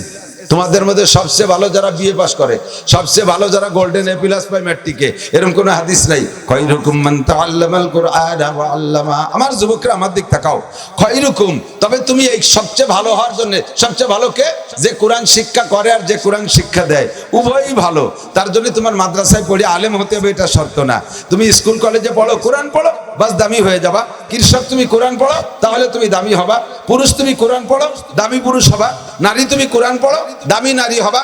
Police কোরআন পড়ো, দামি পুলিশ হবা। আর্মি কোরআন পড়ো, দামি আর্মি হবা। ডিসিএসপি ওসি টিওনো কোরআন পড়ো, তাহলে অন্য ডিসিএসপি ওসি টিওনোর চাইতে তোমার দাম আল্লাহর কাছে বেশি। যেই কোরআন পড়বে সেই দামি হবে, যেই কোরআন পড়বে সেই দামি। কথা কোন ঠিক না? এবার জাননেওয়ালা, কোরআন হাদিস শরিয়াত জাননেওয়ালা ব্যক্তির আমল আর না জাননেওয়ালা ব্যক্তির আমল কোনোদিনও সমান হয় না। কথা কন? নামাজ মসলা যারা জানে তারা মসলা জানিয়ে শুনে নামাজ পড়ে। হুজুরির কাছে শুনে দেখেন, আহমদুল্লাহ সাহেব হুজুরির কাছে শুনে দেখেন, নামাজে যখন আমরা দাঁড়াই ইমাম সাহেবরা কিরাত পড়ে, এই কিরাতের দিকে হুজুর পড়া শুরু করলে আমরা যারা তর্জমা বুঝি, আমাদের মনের ভিতরে ওই আমরা তো তর্জমা বুঝি, উনি তিলাওয়াত করে আর আমরা তর্জমার স্বাদ নিতে থাকি, তর্জমার স্বাদ নিতে থাকি। আপনারা যারা তর্জমা বোঝেন না, আপনারা তার এই স্বাদ বুঝবেন না। আমরা তর্জমা বুঝি বিদায় মনে চাই যে ইমাম সাহেব আরেকটু বড়ুক, আরেকটু বড়ুক। এই সামনের 3-4 আয়াত আছে, ওইটুকু পড়লে বিষয়টার আলোচনা শেষ হয়, আমরা এই অপেক্ষা করি। আর আপনারা চিনতে পারেন তাড়াতাড়ি রুকুতি যায় না কে? মশাই কামলা শেষ করে বেলা দিচ্ছে, এত বড় গরমের মধ্যে দাঁড়ায় থাকা যাচ্ছে না। এই হুজুর পাইছে কি সন্ধ্যের সময়। এবার আমরা যারা তর্জমা বুঝি, ইমাম সাহেব লাস্টে যে রুকুর এক আয়াত থাকতে ছেড়ে দিয়ে রুকুতি চলে গেছে, মনের মধ্যে খসখস করতে তালে থাকে। রুকু টু রুকু, রুকু টু রুকু একটা বিষয়ের আলোচনা পূর্ণ, এক রুকু থেকে আর এক রুকু, এভাবে রুকু বন্টন করা আছে। তো এই রুকুর একটা আয়াত বাকি থাকলে কথাটা পূর্ণ হয় না, আমাদের মধ্যে অশান্তি লাগতে থাকে, আমরা খুব বিরক্ত বোধ করি। আবার মাঝে মাঝে আমি বলিও যে গতকালকে এক জায়গায় দেখলাম ভালো একজন আলেম, এই ফিকিরটাও নাই, ভালো একজন আলেম, আমারও এই ফিকির হতো না। আমি বরিশালে হুজুর রহমতুল্লাহ আলাইহির কাছ থেকে ফিকিরটা শিখছি। আমি গহরডাঙ্গা মাদ্রাসায় দাওরা পড়ি যখন, তখন শেষে 6 মাস মাদ্রাসার মসজিদে আসর মাগরিব ঈশা 3 ওয়াক্তের ইমামতি করছি আমি। মুরব্বীরা তো সবই ছিলেন, তো সে সময় তার এটা বুঝি না, এলোমেলো কিরাত যেখান থেকে যেরকম মুখস্থ আছে সেখান থেকে সেরকম পড়ি। একদিন বরিশালে হুজুর বলতেছে, মিয়া দুইটা কিরাতের ভিতরে তরজমা এবং শানে নুজুল অবতরণের দিক দিয়ে মিল করে এভাবেই কিন্তু কোরআন শরীফটা সাজানো। তা আলাম তারার পরে লীলাফিরে সাজাইছে, লীলাফিরে আগে দিয়ে আলাম তারারে পরে দেই নেই কেন কও তো? তা তো জানিনি হুজুর। কয় যে আলাম তারা কাইফা ফাআলা রাব্বুকা বিআসহাবিল ফিল, এই সূরার ভিতরে আল্লাহ তাআলা আসহাবে ফিলের ঘটনা আনছে, যে কাবা ঘরকে ধ্বংস করার জন্য হস্তি বাহিনী আব্রাহাম বাদশা হাতি নিয়ে যে আক্রমণ করছে, সে সময় দুনিয়ায় কোনো মুসলমান নাই, নবী পাক নবী হয়ে আসেন নাই, সারা দুনিয়া কাফের, ওদিকে ইহুদার নাসারা, এদিকে মক্কায় সব কাফের মুশরিকরা কাবার মধ্যে 360টি মূর্তি রেখে পূজা পাঠ করে। এই মুশরিকরা আবার কাবা ঘরে পাহারাদারি করে, এদের হাতে কাবার দেখভালের দায়িত্ব, যদিও তার মধ্যে মূর্তি রাখছে কিন্তু চাবি তাদের হাতে, নিগরানি করে, ধোয়া মোছা পরিষ্কার মুশরিকরা করে, কাফেররা করে, এই মক্কার কাফেররা। এখন হস্তি বাহিনী নিয়ে কাবারে ধ্বংস করতে জন্য আসতেছে। আল্লাহ পাক রব্বুল আলামিন এই হস্তি বাহিনীকে তৈরন আবাবিল, উড়ন্ত পাখি দিয়ে তাদেরকে পাথর মেরে শেষ করে দিয়েছে। ওয়ারসালা আলাইহিম তৈরন আবাবিল তারমিহিম বিহিজারাতিন মিন সিজিল, তাদেরকে পাথর দিয়ে শেষ করে দিয়েছে। কেন করলো? কেন করলো? এর সময় তো মুসলমান নাই, আল্লাহ হাতি বাহিনী কাকে পক্ষে পাঠাইলো? লি ইলাফি কুরাইশ, লি ইলাফি কুরাইশ। এই কামটা করছে আল্লাহ কুরাইশদেরকে খুশি করার জন্য। কারণ তোরা কুরাইশরা কাবাঘরকে হেফাজত করিস, এর পাহারাদারি তোরা করিস, আমার কাবার যত্ন তোরা নিস, এই জন্য ওই সময় কুরাইশদেরকে খুশি করার জন্য আলাম তারার ঘটনা ঘটাইছে। এই জন্য আগের রেখাতে আলাম তারা পড়লে, দ্বিতীয় রেখাতে কুরাইশ না পড়লে, বরিশালে হুজুর বলেন, মিয়া আমার মনে হয় যেন তুমি নামাজের আজকে অর্ধেক পড়ছো আর অর্ধেক পড়ো নাই। সদস্য হুজুর রহমতুল্লাহ আলাইহি ওনাদেরকে এভাবে ইমামতি শিখাইছে। সেই থেকে আমার মাথার মধ্যে ঢুকছে দুইটা কিরাতের ভিতরে যদি নুজুল অবতরণের দিক দিয়ে মিল না থাকে, তরজমার দিক দিয়ে মিল না থাকে, এ জায়গাতে একটু ও জায়গাতে একটু খাবু খাবলা পড়ে, আমার যে কি খারাপ লাগে তা বলতে পারি না। কাজেই আপনাকেও যদি নামাজের মজা নিতে হয়, স্বাদ নিতে হয়, সূরা ফাতিহা জীবন ভরে শোনেন। ইমামের যদি কণ্ঠ ভালো হয় শুনতে মজা লাগে, যদি ইমামের কণ্ঠ ভালো না লাগে তাহলে বেশি একটা মজা লাগে না। এখন পড়তে হবে, দাঁড়ায় থাকতে হবে, দায়টে ছাড়ি দিয়ে তোরাইটি চলে যাওয়া যাচ্ছে না, তাই দাঁড়িয়ে শুনি। কিন্তু যদি তরজমা বুঝতেন তাহলে ইমামের কণ্ঠ লাগবে না। আলহামদুলিল্লাহি রাব্বিল আলামিন, সমস্ত প্রশংসা কার? জোর হলো না কেন? তিনি রব্বিল আলামিন, আমার যেখানে যা দরকার সবকিছু দিয়ে লালন পালন করে। মায়ের পেটে থাকতে পর্যন্ত যা দরকার সব দেয়, শুধু আমারে দেয় না, আমার যা কিছু আছে দুনিয়ায় যা কিছু আছে সবাইরে লালন পালন করে। এই কাজ যিনি করে প্রশংসা তার। আলহামদুলিল্লাহি রাব্বিল আলামিন। বুঝছেন না তরজমা? এখন থেকে এই আয়াতটা যখন ইমাম পড়বে তখন আপনি এই তরজমাটা বুঝবেন আর মজা নেবেন। আর আপনি যখন আয়াতটা পড়ে ছাড়িয়ে দিবেন আলহামদুলিল্লাহি রাব্বিল আলামিন, সঙ্গে সঙ্গে আল্লাহ পাক একটা জবাব দেয়। আল্লাহ জবাব দেয় হামিদানি আব্দি। ও চমৎকার, আমার বান্দা আমারে প্রশংসা করছে। আল্লাহ খুশিতে সুন্দর একটা জবাব দিয়ে দেয়, হামিদানি আব্দি। এরপরে বলবেন আর রহমানির রহিম, সমস্ত দয়াবান মেহেরবান একমাত্র কে? আল্লাহ। আর রহমান যিনি মেহেরবান আর দয়াবান, আর রহিম মেহেরবান, দয়াবান মেহেরবান আল্লাহ। আজকে থেকে আয়াতটা শুনবেন, তরজমা বুঝবেন। তখন আল্লাহ পাক বলেন আসমা মাজ্জাদানি আব্দি, বান্দা আমাকে যথাপযুক্ত সম্মান প্রদর্শন করেছে। মালিক ইয়াউমিদ্দিন, অথবা বলা হয় আসনা আলাইয়া আব্দি, আমার বান্দা আমার প্রশংসা করেছে। মালিক ইয়াউমিদ্দিন, 3 নম্বর আয়াত বলবেন মালিক ইয়াউমিদ্দিন, বিচার দিনের মালিক কে? জোর হলো না? বাংলাদেশের প্রধান বিচারপতি, ইন্ডিয়ার সুপ্রিম কোর্টের প্রধান বিচারপতি, আমাদের প্রেসিডেন্ট প্রধানমন্ত্রী কি হাসরের মাঠের বিচারপতি? বিচার দিনের মালিক কে? মালিক ইয়াউমিদ্দিন। বলার সাথে সাথে আল্লাহ পাক জবাব দেয় সাদাকা আব্দি, থ্যাংক ইউ বান্দা, তুমি সত্য কথা বলেছো, তুমি একেবারে উপযুক্ত কথা বলেছো। ওদিন আর কোনো মাতুবারি চলবে না, বিচার আমিই করব, বিচার দিনের মালিক আমি আল্লাহ। সাদাকা আব্দি, বান্দা আমার সত্য কথা বলেছেন। এক একটা আয়াত পড়ে ছেড়ে দেবেন আর আল্লাহ এভাবে জবাব দেয়। এরপরে 4 নম্বর আয়াত, ইয়াকা নাবুদু ওয়া ইয়াকা নাস্তাইন, তোমারই ইবাদত করি, সাহায্য তোমারই কাছে চাই। ইবাদত কার? নামাজ কার জন্য? আব্বা মারে সেই বইতে নামাজ পড়ি, মানছি কি কবে সেই বইতে নামাজ পড়ি। আছে অনেকে নামাজ পড়ে, আপনি তো নামাজ পড়তেন না, ইদানিং যে পড়েন বুড়ো হয়ে গেছি আর নামাজ না পড়লি মানছি কি কয়, আল্লাহ কি কয় সে চিনতে না, মানছি কি কয়। এই নামাজ হয়ে যাবে ফাঁকে, আপনার কিচ্ছু হবে না, কারণ এটা আল্লাহর জন্যই পড়েন না, এটা হলো মানুষকে মুখ বন্ধ করার জন্য। এর কাজ শিরিক ফিল ইবাদত। আর আল্লাহকে বলা ইউশরিক বি ইবাদাতি রাব্বিহি আহাদা, কোনো ইবাদতের মধ্যে আল্লাহর সাথে শিরিক করবা না। নামাজ আল্লাহর জন্য, রোজা আল্লাহর জন্য, দান করি আল্লাহর জন্য, টুপি পরি আল্লাহর জন্য, পাগড়ি আল্লাহর জন্য, দাড়ি রাখি আল্লাহর জন্য, ফরজ ওয়াজিব আল্লাহর জন্য, সদকা খয়রাত আল্লাহর জন্য, তাবলীগে যাই আল্লাহর জন্য। কতক্ষণ যা কিছু করি ইবাদত সব কার জন্য? ইয়াকা নাবুদু, তোমার ইবাদত করি। এরপরে বলছেন কি ওয়া ইয়াকা নাস্তাইন, আল্লাহ ইবাদত যেহেতু তোমার করি, দেবদেবীর পূজা করি না, নেতা নেত্রীর পূজা করি না, দুনিয়ার কোনো মখলুকের পূজা করি না, কাজেই নাস্তাইন, সাহায্য কাহারও কাছে চাইব না, সাহায্য চাই তোমার কাছে। ওয়া ইয়াকা নাস্তাইন। বুঝছেন না তরজমা? মনে আছে না? আজ থেকে সূরা ফাতিহা শুনবেন ইমামের পিছনে, দেখবেন অথবা নিজে পড়বেন, আর এই তরজমাগুলো আপনার সামনে ভাসবে, পড়ার মধ্যে আলাদা মজা পাবেন। যখন এইটা বলবেন যে ইয়াকা নাবুদু ওয়া ইয়াকা নাস্তাইন, এর মধ্যে 2টা অংশ, একটা হলো আল্লাহর ইবাদত করি বলে স্বীকৃতি দিলাম, আর একটা হলো শেষ অংশে আমি সাহায্য চাই। কি সাহায্য? কই যে আল্লাহ আমি সাহায্যের কোনো নাম করলাম না, আমার ছেলে লাগবে, মেয়ে লাগবে, বউ লাগবে, বাচ্চা লাগবে, টাকা লাগবে, গাড়ি লাগবে, বাড়ি লাগবে, আমি কিছু করলাম না। আমার যা লাগবে আমার চাইতে তুমি ভালো জানো। কতক্ষণ না? আমার কি লাগবে এটা আমি ভালো জানি না, আল্লাহ ভালো জানে। এক কথা বলে দিছি, নাস্তাইন, সাহায্য তোমার কাছে চাই, কি কি লাগবে তা তুমি ভালো জানো। বলার সাথে সাথে আল্লাহ কয় হাজা বাইনা আব্দি ওয়ালিয়া হাজা বাইনি ওয়া বাইনা আব্দি। এই আয়াতটা আমার আর আমার বান্দার মাঝে 2 ভাগে বিভক্ত, হাজা বাইনি ওয়া বাইনা আব্দি। এরপরে কয় ওয়ালি আব্দি মাসাআলা, আমারটুকু আমি পাইছি আর আমার বান্দা যা চাইলো তা তারে দিয়ে দিলাম। আরে কন্যা সুবহানাল্লাহ, বান্দা যা চাইলো, সাহায্য চাইলো, দিয়ে দিলাম তারে। ওয়ালি আব্দি মাসাআলা। এরপরে বলবেন এহদিন, এবার কই যে আল্লাহ আমি একটু ব্যাখ্যা দিয়ে কই আমি কি চাই। আগে তো সাধারণভাবে কইছি যে সাহায্য চাই, নাম করলাম না। তবে বর্তমান দুনিয়ার যে হালাত, এই হালাতে আমি 2-3টে কথা একটু না কয়ে পারতেছি না। ওই সূরা ফাতিহার মধ্যে আপনি আল্লাহর সাথে কথা করছেন, বলতেছেন যে আল্লাহ আপাতত তো বাংলাদেশেই আমার ইমান ঠিক রাখা কঠিন। আটরশি, চন্দ্রপাড়া, মানিকগঞ্জ, সুরেশ্বর, ভোজেশ্বর, ইনায়েতপুর, বাহাদুরপুর, শরীয়তপুর, মাদারীপুর, ফরিদপুর, তবলিগ, তার মধ্যে ইতাআতি, ওয়াজাহাতি, চরমুনাই, কাদিয়ানি, হিজবুত তাওহীদ, পাঙ্কু ফুঙ্কু, এই দেশ ভরিয়ে গেছে আওয়াজ যাবায়, কিন্তু বুঝতে পারতেছি না যে সহি কোনটা। আলিয়া, কওমি, লম্বা টুপি, গোল টুপি, ফাড়া জামা, গোল জামা, এ কোন তালে পড়ছে, আমি কোন দিক যা বুঝে উঠতে পারতেছি না। কাজে ইহদিনাস সিরাতাল মুস্তাকিম, এতর মধ্যে সঠিক রাস্তা কোনটা এইটা আমার একটু দেখাই দাও। এরপরে আমি আবারও আল্লাহরে আরেকটু ব্যাখ্যা করে বুঝাই দিচ্ছি। সিরাতাল্লাযীনা আনআমতা আলাইহিম, যেই পথে চলার কারণে একদলরে তুমি পুরস্কৃত করেছো, আছে না, আছে না, যে সঠিক পথে চলার কারণে একদলরে তুমি পুরস্কৃত করেছো, আমারে সেই দলের পথে চালাও।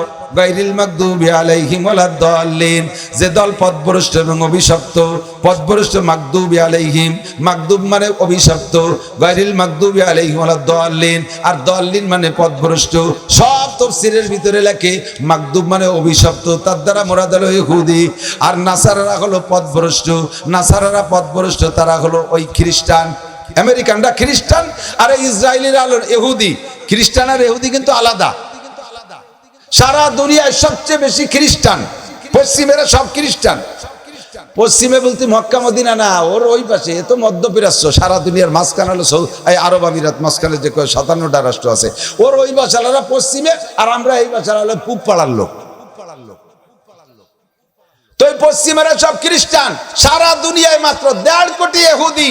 আর এই জাত এত নিকৃষ্ট, হযরত মুসা নবী আলাইহিস সালাতু ওয়াস সালামের সাথে থাইকা বারবার মুসা আলাইহিস সালামের সাথে বিয়াদবি করছে, আল্লাহ পাকের সাথে বিয়াদবি করছে।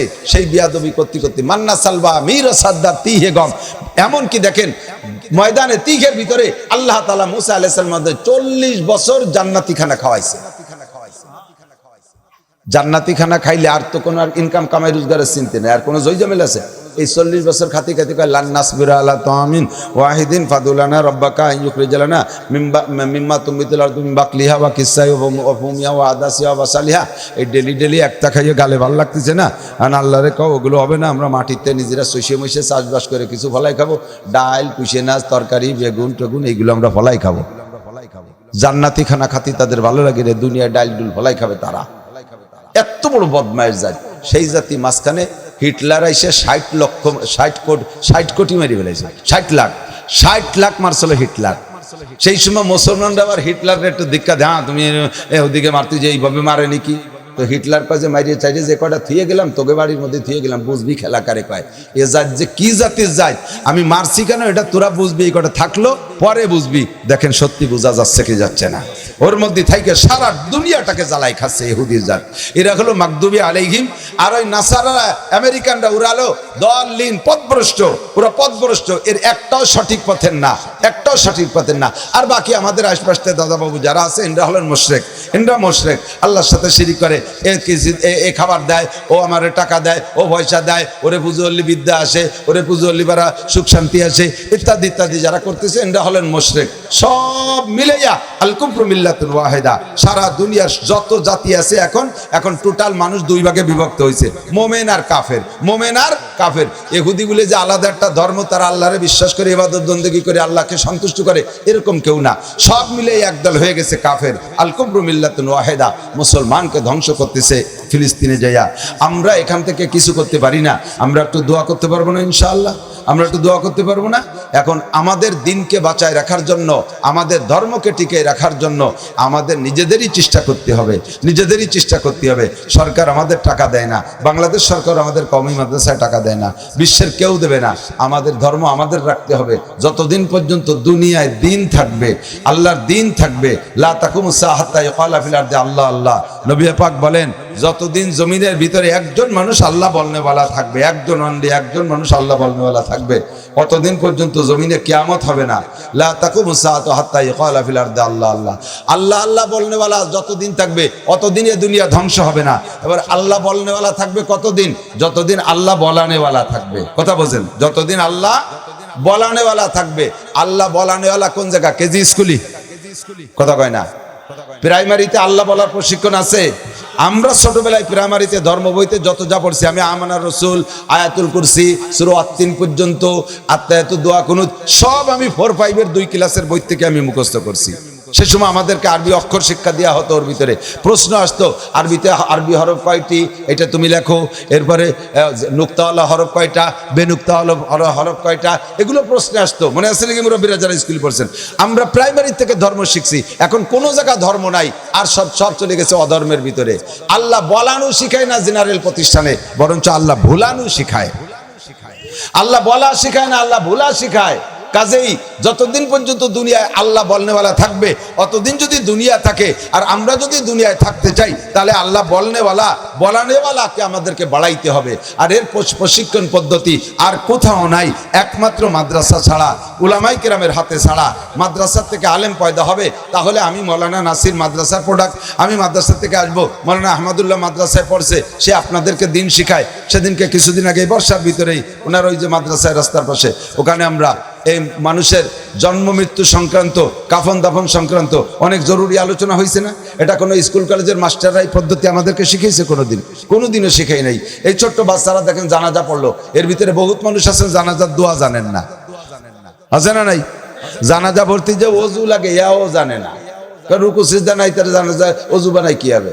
আবার বড় বড় নেতাকে জানা যায়, সামনের এক কাতার পুরো হিন্দু, সামনে দিয়ে এক কাতার হিন্দু দাঁড়াইছে, নেতাকে জানা যায় দিয়ে জানাজা যে কি তাই বোধ নাই। ছোট্ট ছোট্ট বাচ্চারা এগুলো শিখায়, মেয়েদেরকে শিখতে হবে। তালাবুল ইলমি ফারিদাতুন আলা কুল্লি মুসলিমিন ওয়া মুসলিমাত। এখন ফিতনার জামানায় একদল বেরোইছে ছোটি ছোটি বই নিয়ে, বাড়ি বাড়ি যাইয়া বিটিকে বলতেছে পুরুষের নামাজ আর মহিলাদের নামাজের মধ্যে কোনো পার্থক্য নাই। আমরা মসজিদে যাই, আপনারাও যাবেন, আমরা জুমা পড়ি, আপনারাও পড়বেন, আমরা ঈদের নামাজ পড়ি, আপনারাও পড়বেন, আমরা তারাবি 8 রাকাত পড়ি, আপনারাও 8 রাকাত পড়বেন, আমরাও সানা বুকির পর বান্ধি, আপনারাও বানবেন। মহিলা পুরুষ সবাই সানা বুহির পর নিয়ে উঠে দিয়েছে। এই যে ফিতনাবাজ একদল চলতেছে, এই মুহূর্তে নারীদের নিজেদের জাতীয় শিক্ষায় শিক্ষিত হতে হবে, কোরআন শরীফ শুদ্ধ করে পড়া শিখতে হবে। নামাজ ভাঙ্গার কারণ 19টা, তার ভিতরে 1 নাম্বার কিরাত অশুদ্ধ পড়া। কিরাত অশুদ্ধ পড়া, আপনাদের যাদের কিরাত অশুদ্ধ আছে, কিরাত শুদ্ধ না, আপনাদের নামাজ এতদিন যা পড়ছেন ও কিচ্ছু খাতায় লেখে নাই, কিন্তু অপড়ি টড়ি চলে আইছেন, রয়ে গেছে মসজিদের বারান্দার বাইরে, কিচ্ছু হই নেই। তাহলে তো বাকি জীবনে আর অনুরোধ সম্ভাবনা নাই, সময় নষ্ট হলে লাভ নাই, আর নামাজ পড়বই না। যা করলেন তা তো অবিটা বেরোনো পড়া আইনে যান, তা পড়ি লাভ কি? এটা কায়দা না? শীতকালে অজু বানাবো, গোসল করবো, নামাজ পড়ো, তা বলে সুরবুলির কারণে হয় না, তাও পড়বো কি তিনি গিয়ে থাই দাঁতে খরা বাঁধাই দিয়ে 9টার দিকে উঠিয়ে কুলি টুলিয়ে নাস্তা খাওয়ানি। তাই তো ব্যবস্থা আছে, এতটুক হইছে, তা আমার বলার কায়দা নাই। অশুদ্ধ কিরাতে নামাজ হইছে কথা আমি বলতে পারবো না। যেখানে মাসালা কিতাবে লেখছে যে নামাজ কিরাত গলত হইলে নামাজ হয় না, বাতিল, সে জায়গায় আমি বললে খালি খালি আপনাদেরকে ওই অতিরিক্ত অফার আমি দিতে পারি। একটা অফার আছে আমার কাছে, সেটা হলো আপনি আজকে পাক্কা প্রতিজ্ঞা করেন, আজকে যে আমি যেহেতু কিরাত অশুদ্ধতে নামাজ হয় না, আমি দুনিয়ার এত কিছু শুদ্ধ করে পড়া শিখলাম, বলা শিখলাম, আমি কোরআন শরীফ শুদ্ধ করে পড়া শিখবই। এই পাক্কা প্রতিজ্ঞা কইরা আপনি এখান থেকে যান যে কাল সকালে আমি নাদিয়া কায়দা কিনে মসজিদের ইমাম সাহেবের সাথে মক্তবে বসবো, অথবা রাত্রে ঈশার নামাজের পরে 10 মিনিট করে আমি মেহনত করব, মরার আগে আমি কোরআন শরীফ শুদ্ধ করে পড়িয়া শুদ্ধ কিরাত দিয়ে আমি নামাজ পড়িয়ে তারপরে আল্লাহকে খুশি করে যাব। এই প্রতিজ্ঞাটা যদি এই জায়গা করেন, আর এখন প্রতিজ্ঞা করে আপনি চলে যাবেন বাড়ি, ফজরের আগে যদি আপনি মারা যান, ফজরের আগে মারা যান, কালকে কায়দা কিনার আগে যদি আপনি মারা যান, তাহলে বিগত জীবনে যত ভুল নামাজ ছিল সব ভুল নামাজ শুদ্ধ হয়ে আমল নামা ভরে যাবে। আমিন, বুঝছেন না তর্জমা? এখন থেকে এই আয়াতটা যখন ইমাম পড়বে, তখন আপনি এই তর্জমাটা বুঝবেন আর মজা নেবেন। আর আপনি যখন আয়াতটা পড়ে ছাড়িয়ে দিবেন আলহামদুলিল্লাহি রাব্বিল আলামিন, সঙ্গে সঙ্গে আল্লাহ পাক একটা জবাব দেয়। আল্লাহ জবাব দেয় হামিদানি আব্দি। ও চমৎকার, আমার বান্দা আমারে প্রশংসা করছে। আল্লাহ খুশিতে সুন্দর একটা জবাব দিয়ে দেয়, হামিদানি আব্দি। এরপরে বলবেন আর রহমানির রহিম, সমস্ত দয়াবান মেহেরবান একমাত্র কে? আল্লাহ। আর রহমান যিনি মেহেরবান আর দয়াবান, আর রহিম মেহেরবান, দয়াবান মেহেরবান আল্লাহ। আজকে থেকে আয়াতটা শুনবেন, তর্জমা বুঝবেন। তখন আল্লাহ পাক বলেন আসমা মাজ্জাদানি আব্দি, বান্দা আমাকে যথাপযুক্ত সম্মান প্রদর্শন করেছে। মালিক ইয়াউমিদ্দিন, অথবা বলা হয় আসনা আলাইয়া আব্দি, আমার বান্দা আমার প্রশংসা করেছে। মালিক ইয়াউমিদ্দিন, 3 নম্বর আয়াত বলবেন মালিক ইয়াউমিদ্দিন, বিচার দিনের মালিক কে? জোর হলো না? বাংলাদেশের প্রধান বিচারপতি, ইন্ডিয়ার সুপ্রিম কোর্টের প্রধান বিচারপতি, আমাদের প্রেসিডেন্ট প্রধানমন্ত্রী কি হাসরের মাঠের বিচারপতি, বিচার দিনের মালিক কে? মালিক ইয়াউমিদ্দিন। বলার সাথে সাথে আল্লাহ পাক জবাব দেয় সাদাকা আব্দি, থ্যাংক ইউ বান্দা, তুমি সত্য কথা বলেছো, তুমি একেবারে উপযুক্ত কথা বলেছো। ওদিন আর কোনো মাতুবারি চলবে না, বিচার আমিই করব, বিচার দিনের মালিক আমি আল্লাহ। সাদাকা আব্দি, বান্দা আমার সত্য কথা বলেছেন। এক একটা আয়াত পড়ে ছেড়ে দেবেন আর আল্লাহ এভাবে জবাব দেয়। এরপরে 4 নম্বর আয়াত, ইয়াকা নাবুদু ওয়া ইয়াকা নাস্তাইন, তোমারই ইবাদত করি, সাহায্য তোমারই কাছে চাই। ইবাদত কার? নামাজ কার জন্য? আব্বা মারে সেই বইতে নামাজ পড়ি, মানসি কি কবে সেই বইতে নামাজ পড়ি। আছে অনেকে নামাজ পড়ে, আপনি তো নামাজ পড়তেন না, ইদানিং যে পড়েন, বুড়ো হয়ে গেছি আর নামাজ না পড়লি মানসি কি কয়, আল্লাহ কি কয় সে চিনতে না, মানসি কি কয়। এই নামাজ হয়ে যাবে ফাঁকে, আপনার কিচ্ছু হবে না, কারণ এটা আল্লাহর জন্যই পড়েন না, এটা হলো মানুষকে মুখ বন্ধ করার জন্য। এর কাছে শিরিক ফিল ইবাদত। আর আল্লাহকে বলা ইউশরিক বি ইবাদাতি রাব্বিহি আহাদা, কোনো ইবাদতের মধ্যে আল্লাহর সাথে শিরিক করবা না। নামাজ আল্লাহর জন্য, রোজা আল্লাহর জন্য, দান করি আল্লাহর জন্য, টুপি পরি আল্লাহর জন্য, পাগড়ি আল্লাহর জন্য, দাড়ি রাখি আল্লাহর জন্য, ফরজ ওয়াজিব আল্লাহর জন্য, সদকা খয়রাত আল্লাহর জন্য, তাবলীগি যাই আল্লাহর জন্য। কতক্ষণ যা কিছু করি ইবাদত সব কার জন্য? ইয়াকা নাবুদু, তোমার ইবাদত করি।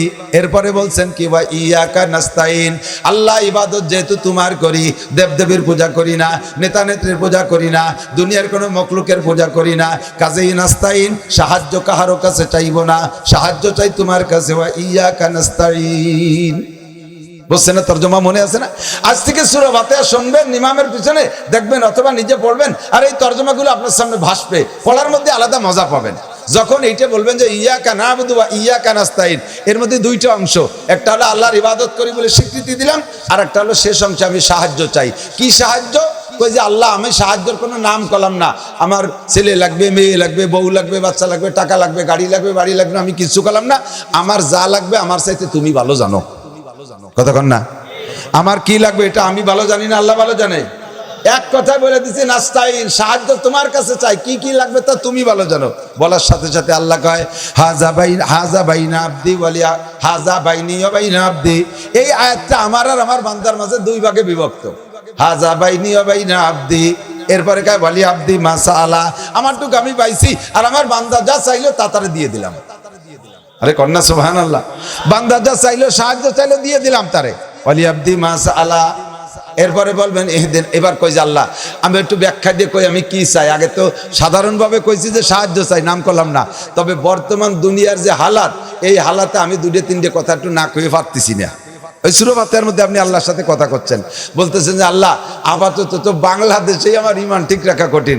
আটরশি, চন্দ্রপাড়া, মানিকগঞ্জ, সুরেশ্বর, ভোজেশ্বর, ইনায়েতপুর, বাহাদুরপুর, শরীয়তপুর, মাদারীপুর, ফরিদপুর, তবলিগ, তার মধ্যে ইতাআতি, ওয়াজাহাতি, সরমুনাই, কাদিয়ানি, হিজবুত তাওহীদ, পাঙ্কু ফুঙ্কু, এই দেশ ভরিয়ে গেছে আওয়াজ যাবায়, কিন্তু বুঝতে পারতেছি না যে সহি কোনটা। আলিয়া, কওমি, লম্বা টুপি, গোল টুপি, ফাড়া জামা, গোল জামা, এ কোন তালে পড়ছে, আমি কোন দিক যা বুঝে উঠতে পারতেছি না। কাজে ইহদিনাস সিরাতাল মুস্তাকিম, এতর মধ্যে সঠিক রাস্তা কোনটা এটা আমার একটু দেখাই দাও। এরপরে আমি আবারও আল্লাহরে আরেকটু ব্যাখ্যা করে বুঝাই দিচ্ছি।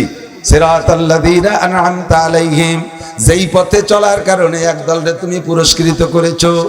আছে না? আছে না? যে সঠিক পথে চলার কারণে একদলকে তুমি পুরস্কৃত করেছো, আমারে সেই দলের পথে চালাও। গায়রিল মাগদুবি আলাইহিম ওয়ালাদ-দাল্লিন, যে দল পথভ্রষ্ট এবং অভিশপ্ত। পথভ্রষ্ট মাগদুবি আলাইহিম, মাগদুব মানে অভিশপ্ত, গায়রিল মাগদুবি আলাইহিম ওয়ালাদ-দাল্লিন, আর দাল্লিন মানে পথভ্রষ্ট। সব তাফসীরের ভিতরে লেখে মাগদুব মানে অভিশপ্ত, তার দ্বারা মুরাদ হলো ইহুদি, আর নাসারারা হলো পথভ্রষ্ট। নাসারারা পথভ্রষ্ট, তারা হলো ওই খ্রিস্টান। আমেরিকানরা খ্রিস্টান আর ইসরায়েলিরা হলো ইহুদি। খ্রিস্টান আর ইহুদি কিন্তু আলাদা।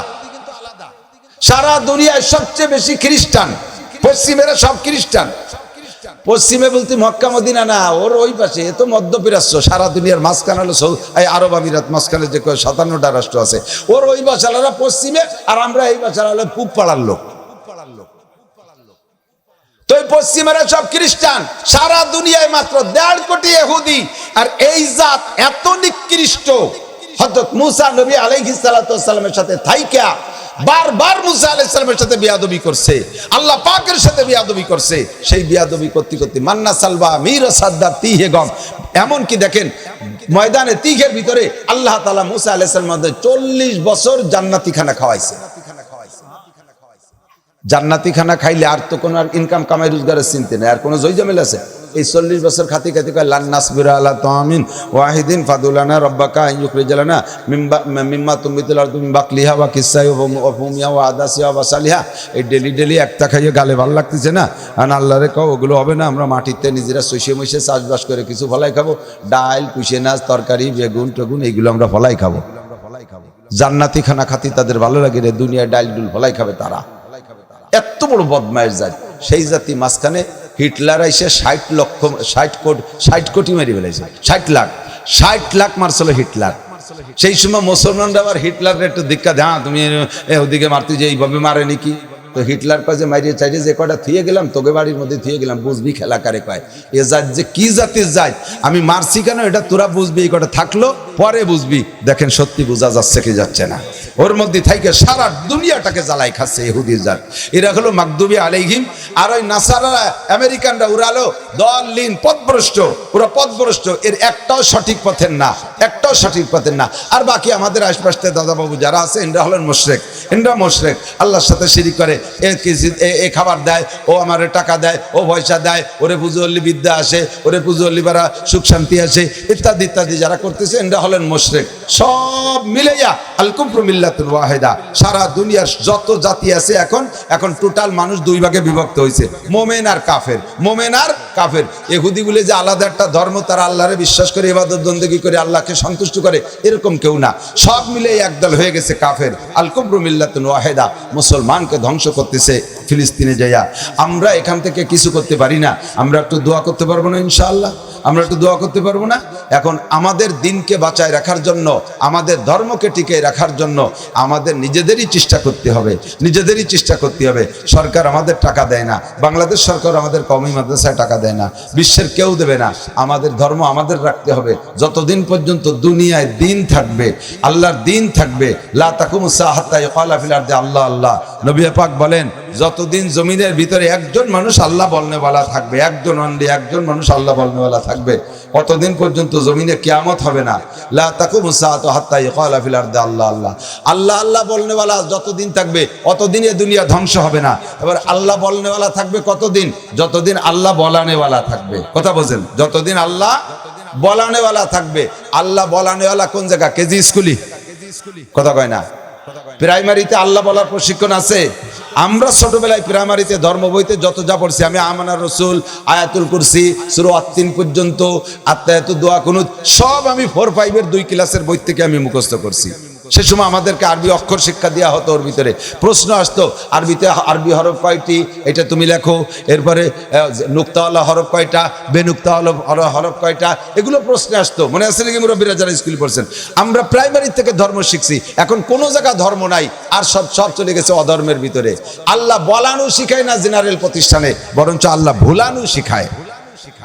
আল্লাহ বলা শিখায় না, আল্লাহ ভুলা শিখায়। কাজেই যতদিন পর্যন্ত দুনিয়ায় আল্লাহ বলনেওয়ালা থাকবে, অতদিন যদি দুনিয়া থাকে, আর আমরা যদি দুনিয়ায় থাকতে চাই, তাহলে আল্লাহ বলানেওয়ালাকে আমাদেরকে বাড়াইতে হবে। আর এর প্রশিক্ষণ পদ্ধতি আর কোথাও নাই, একমাত্র মাদ্রাসা ছাড়া, উলামায়ে কেরামের হাতে ছাড়া। মাদ্রাসা থেকে আলেম পয়দা হবে, তাহলে আমি মৌলানা নাসির মাদ্রাসার প্রোডাক্ট, আমি মাদ্রাসা থেকে আসবো, মৌলানা আহমদুল্লাহ মাদ্রাসায় পড়ছে, সে আপনাদেরকে দিন শিখায়। সেদিনকে কিছুদিন আগে বর্ষার ভিতরেই ওনার ওই যে মাদ্রাসায় রাস্তার পাশে, ওখানে আমরা এই মানুষের জন্ম মৃত্যু সংক্রান্ত, কাফন দাফন সংক্রান্ত অনেক জরুরি আলোচনা হয়েছে না? এটা কোনো স্কুল কলেজের মাস্টাররা এই পদ্ধতি আমাদেরকে শিখিয়েছে? কোনোদিনও শিখাই নাই। এই ছোট্ট বাচ্চারা দেখেন জানাজা পড়লো, এর ভিতরে বহুত মানুষ আছেন জানাজার দোয়া জানেন না, আছে না নাই? জানাজা ভর্তি যে ওযু লাগে এও জানে না, কারণ রুকু সিজদা নাই, তার জানাজা ওযু বানাই কি হবে? আবার বড় বড় নেতাকে জানা যায়, সামনের এক কাতার পুরো হিন্দু, সামনে দিয়ে এক কাতার হিন্দু দাঁড়াইছে, নেতাকে জানা যায় কি জানাজা যে কি তাই বোধ নাই। ছোট্ট ছোট্ট বাচ্চারা এগুলো শেখায়, মেয়েদেরকে শিখতে হবে। তালাবুল ইলমি ফারিদাতুন আলা কুল্লি মুসলিমিন ওয়া মুসলিমাত। এখন ফিতনার জামানায় একদল বেরোইছে ছোটি ছোটি বই নিয়ে, বাড়ি বাড়ি যাইয়া বিটিকে বলতেছে পুরুষের নামাজ আর মহিলাদের নামাজের মধ্যে কোনো পার্থক্য নাই। আমরা মসজিদে যাই, আপনারাও যাবেন। আমরা জুমা পড়ি, আপনারাও পড়বেন। আমরা ঈদের নামাজ পড়ি, আপনারাও পড়বেন। আমরা তারাবি 8 রাকাত পড়ি, আপনারাও 8 রাকাত পড়বেন। আমরাও সানা বুকির পর বান্ধে, আপনারাও বানবেন। মহিলা পুরুষ সবাই সানা বুহির পর নিয়ে উঠে দিতেছে।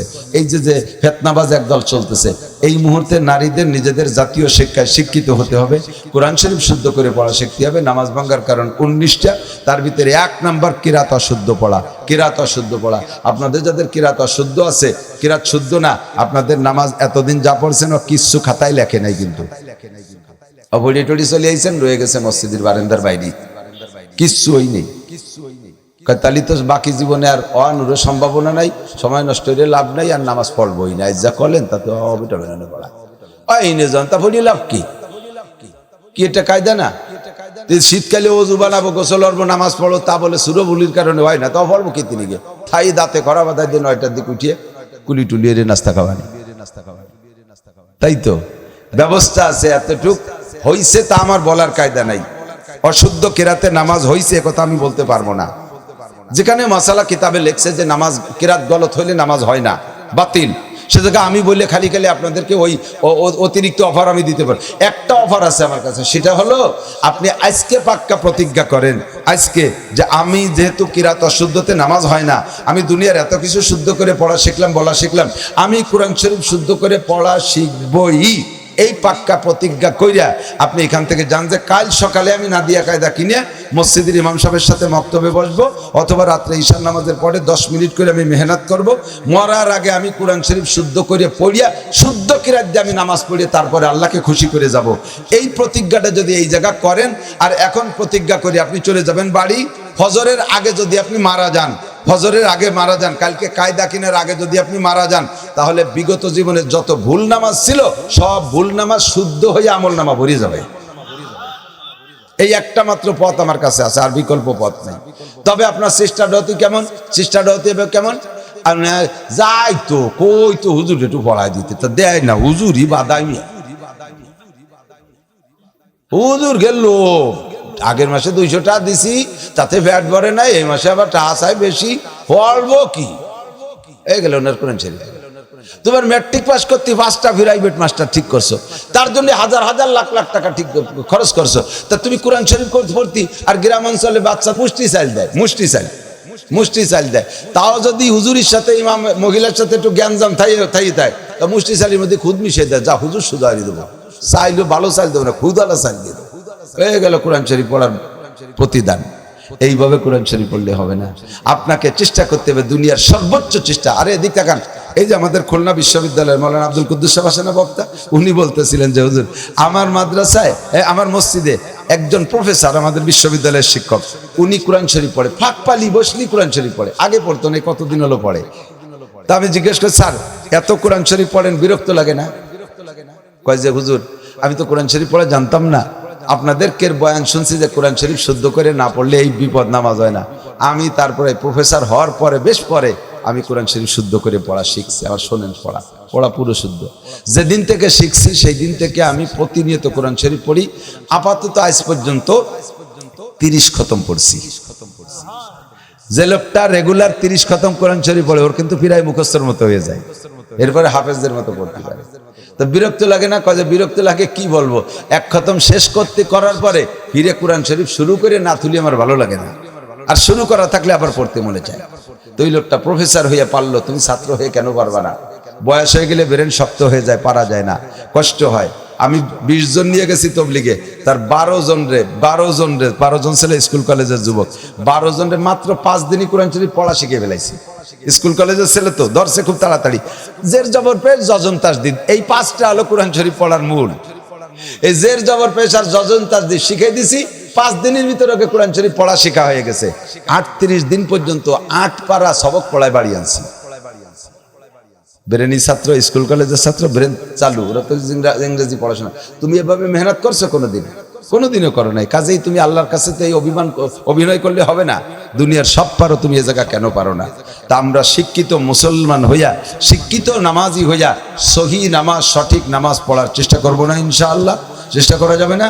এর জন্য উলামায়ে কেরাম যখন যে পদ্ধতি আমাদের সামনে নিয়ে আসে, সেইটা আপনাদের এলাকার জন্য, এই অঞ্চলের জন্য, আপনাদের উজ্জ্বল নক্ষত্র, আপনাদের প্রাণপ্রিয় হযরত মাওলানা আহমদুল্লাহ মিশকাত সাহেব ভবানীপুর মাদ্রাসার মুহাদ্দিস, গড়ডাঙ্গার মাদ্রাসার মুহাদ্দিস ছিলেন, যুবক মানুষ, তার পরিশ্রম অনেক বেশি, এবং আমাদের গোপালগঞ্জ উলামা পরিষদ সদর থানার সাধারণ সম্পাদক, সেক্রেটারি। সামনে 11ই নভেম্বর নীলের মাঠে আমাদের বৃহত্তর গোপালগঞ্জ 5 থানা সম্মিলিত বিশাল ইসলামী মহাসম্মেলন। অনেক বড় বড় ওলামায়ে কেরামরা আসবে, বাংলাদেশের সর্বোচ্চ ওলামায়ে কেরামরা ইনশাআল্লাহ ওখানে থাকবেন। পটিয়ার মোহতারাম সাহেব হুজুর থাকবেন, যাত্রাবাড়ির মোহতারাম সাহেব থাকবেন, মুস্তাকুর নবী সাহেব থাকবেন, নুরুল ইসলাম অলিপুরি সাহেব থাকবেন, তারপরে মাহফুজুল হক সাহেব থাকবেন, ওই যে এটা শাইখুল হাদিস সাহেব হুজুরের ছেলে, আমাদের ঢাকা বোর্ডের মহাসচিব, এনরা থাকবেন। এরকম বড় বড় ওলামায়ে কেরাম সব থাকবে। সকাল থেকে শুরু হবে, সকাল থেকে, কয়টা থেকে? 10টা থেকে শুরু হবে। আপনারা যাবেন না ইনশাআল্লাহ? আমরাও সেখানে থাকবো। দোয়া করি, আপনারাও দোয়া করেন। আমার শরীর অত্যন্ত খারাপ, যেটুক বলতে বলতে শেষ মিনিট জোরে হয়ে গেছে। এর ক্রিয়া কতদিন যায় আল্লাহই জানে। খুব অসুস্থ লাগতেছে। আমি সবার কাছে দোয়া চাই। বেঁচে থাকা কথা, আসলে কথার থেকে কথা আসে, কিন্তু জেহেন ভালো না। তন্দরস্তি গন্না বাসাদ, শিরে শকরে জহরে হাস, মাহবুব আগার কৃষ্ণ বাসাদ, বিস্তরে গুল খার হাস। শরীর ভালো না থাকলে দুধ চিনিও বিষির মতো মনে হয়। বন্ধুর সাথে সম্পর্ক ভালো না থাকলে ফুল বিছানা কাটা কাটা মনে হয়। কোনো কিছুই ভালো লাগতেছে না, ভিতরে শুকায় আসতেছে। আমি আপনাদের সকলের কাছে দোয়া চাই, আমিও দোয়া করি। শেষে আরো ওলামায়ে কেরাম আছে, আহমদুল্লাহ সাহেব বয়ান করবেন, ঢাকার হুজুর বয়ান করবেন। প্রত্যেকের কথা শুনবেন। কার কথার ভিতরে কত নূর আছে তা আল্লাহই ভালো জানে, কার কথার মধ্যে হিদায়াত আছে আল্লাহই ভালো জানে। শুধু নাসির সাহেবের বয়ান শুনবো আর বেটাকে কথা শুনবো না, এটাও একটা শিরিক হয়ে যাবে, এটা একটা শিরিক হয়ে যাবে। এই শিরিকও করবো না। যার জেকের কথার মধ্যে আল্লাহ তাআলা আমার হিদায়াত মিলে দিতে পারে, ঠিক না? এই জন্য আমরা সবাই শুনবো। ভাষাগত ত্রুটি বিচ্যুতি মার্জনীয়। যা বলেছি শুনেছি, আল্লাহ আমাদের থেকে আমল করার তৌফিক দান করে। সুবহানাল্লাহি বিহামদি, সুবহানাল্লাহিল আযীম, সুবহানাকাল্লাহুম্মা বিহামদিকা, আশহাদু আল্লা ইলাহা ইল্লা আনতা, আস্তাগফিরুকা ওয়া আতুবু ইলাইক। আসসালামু আলাইকুম ওয়া রাহমাতুল্লাহ।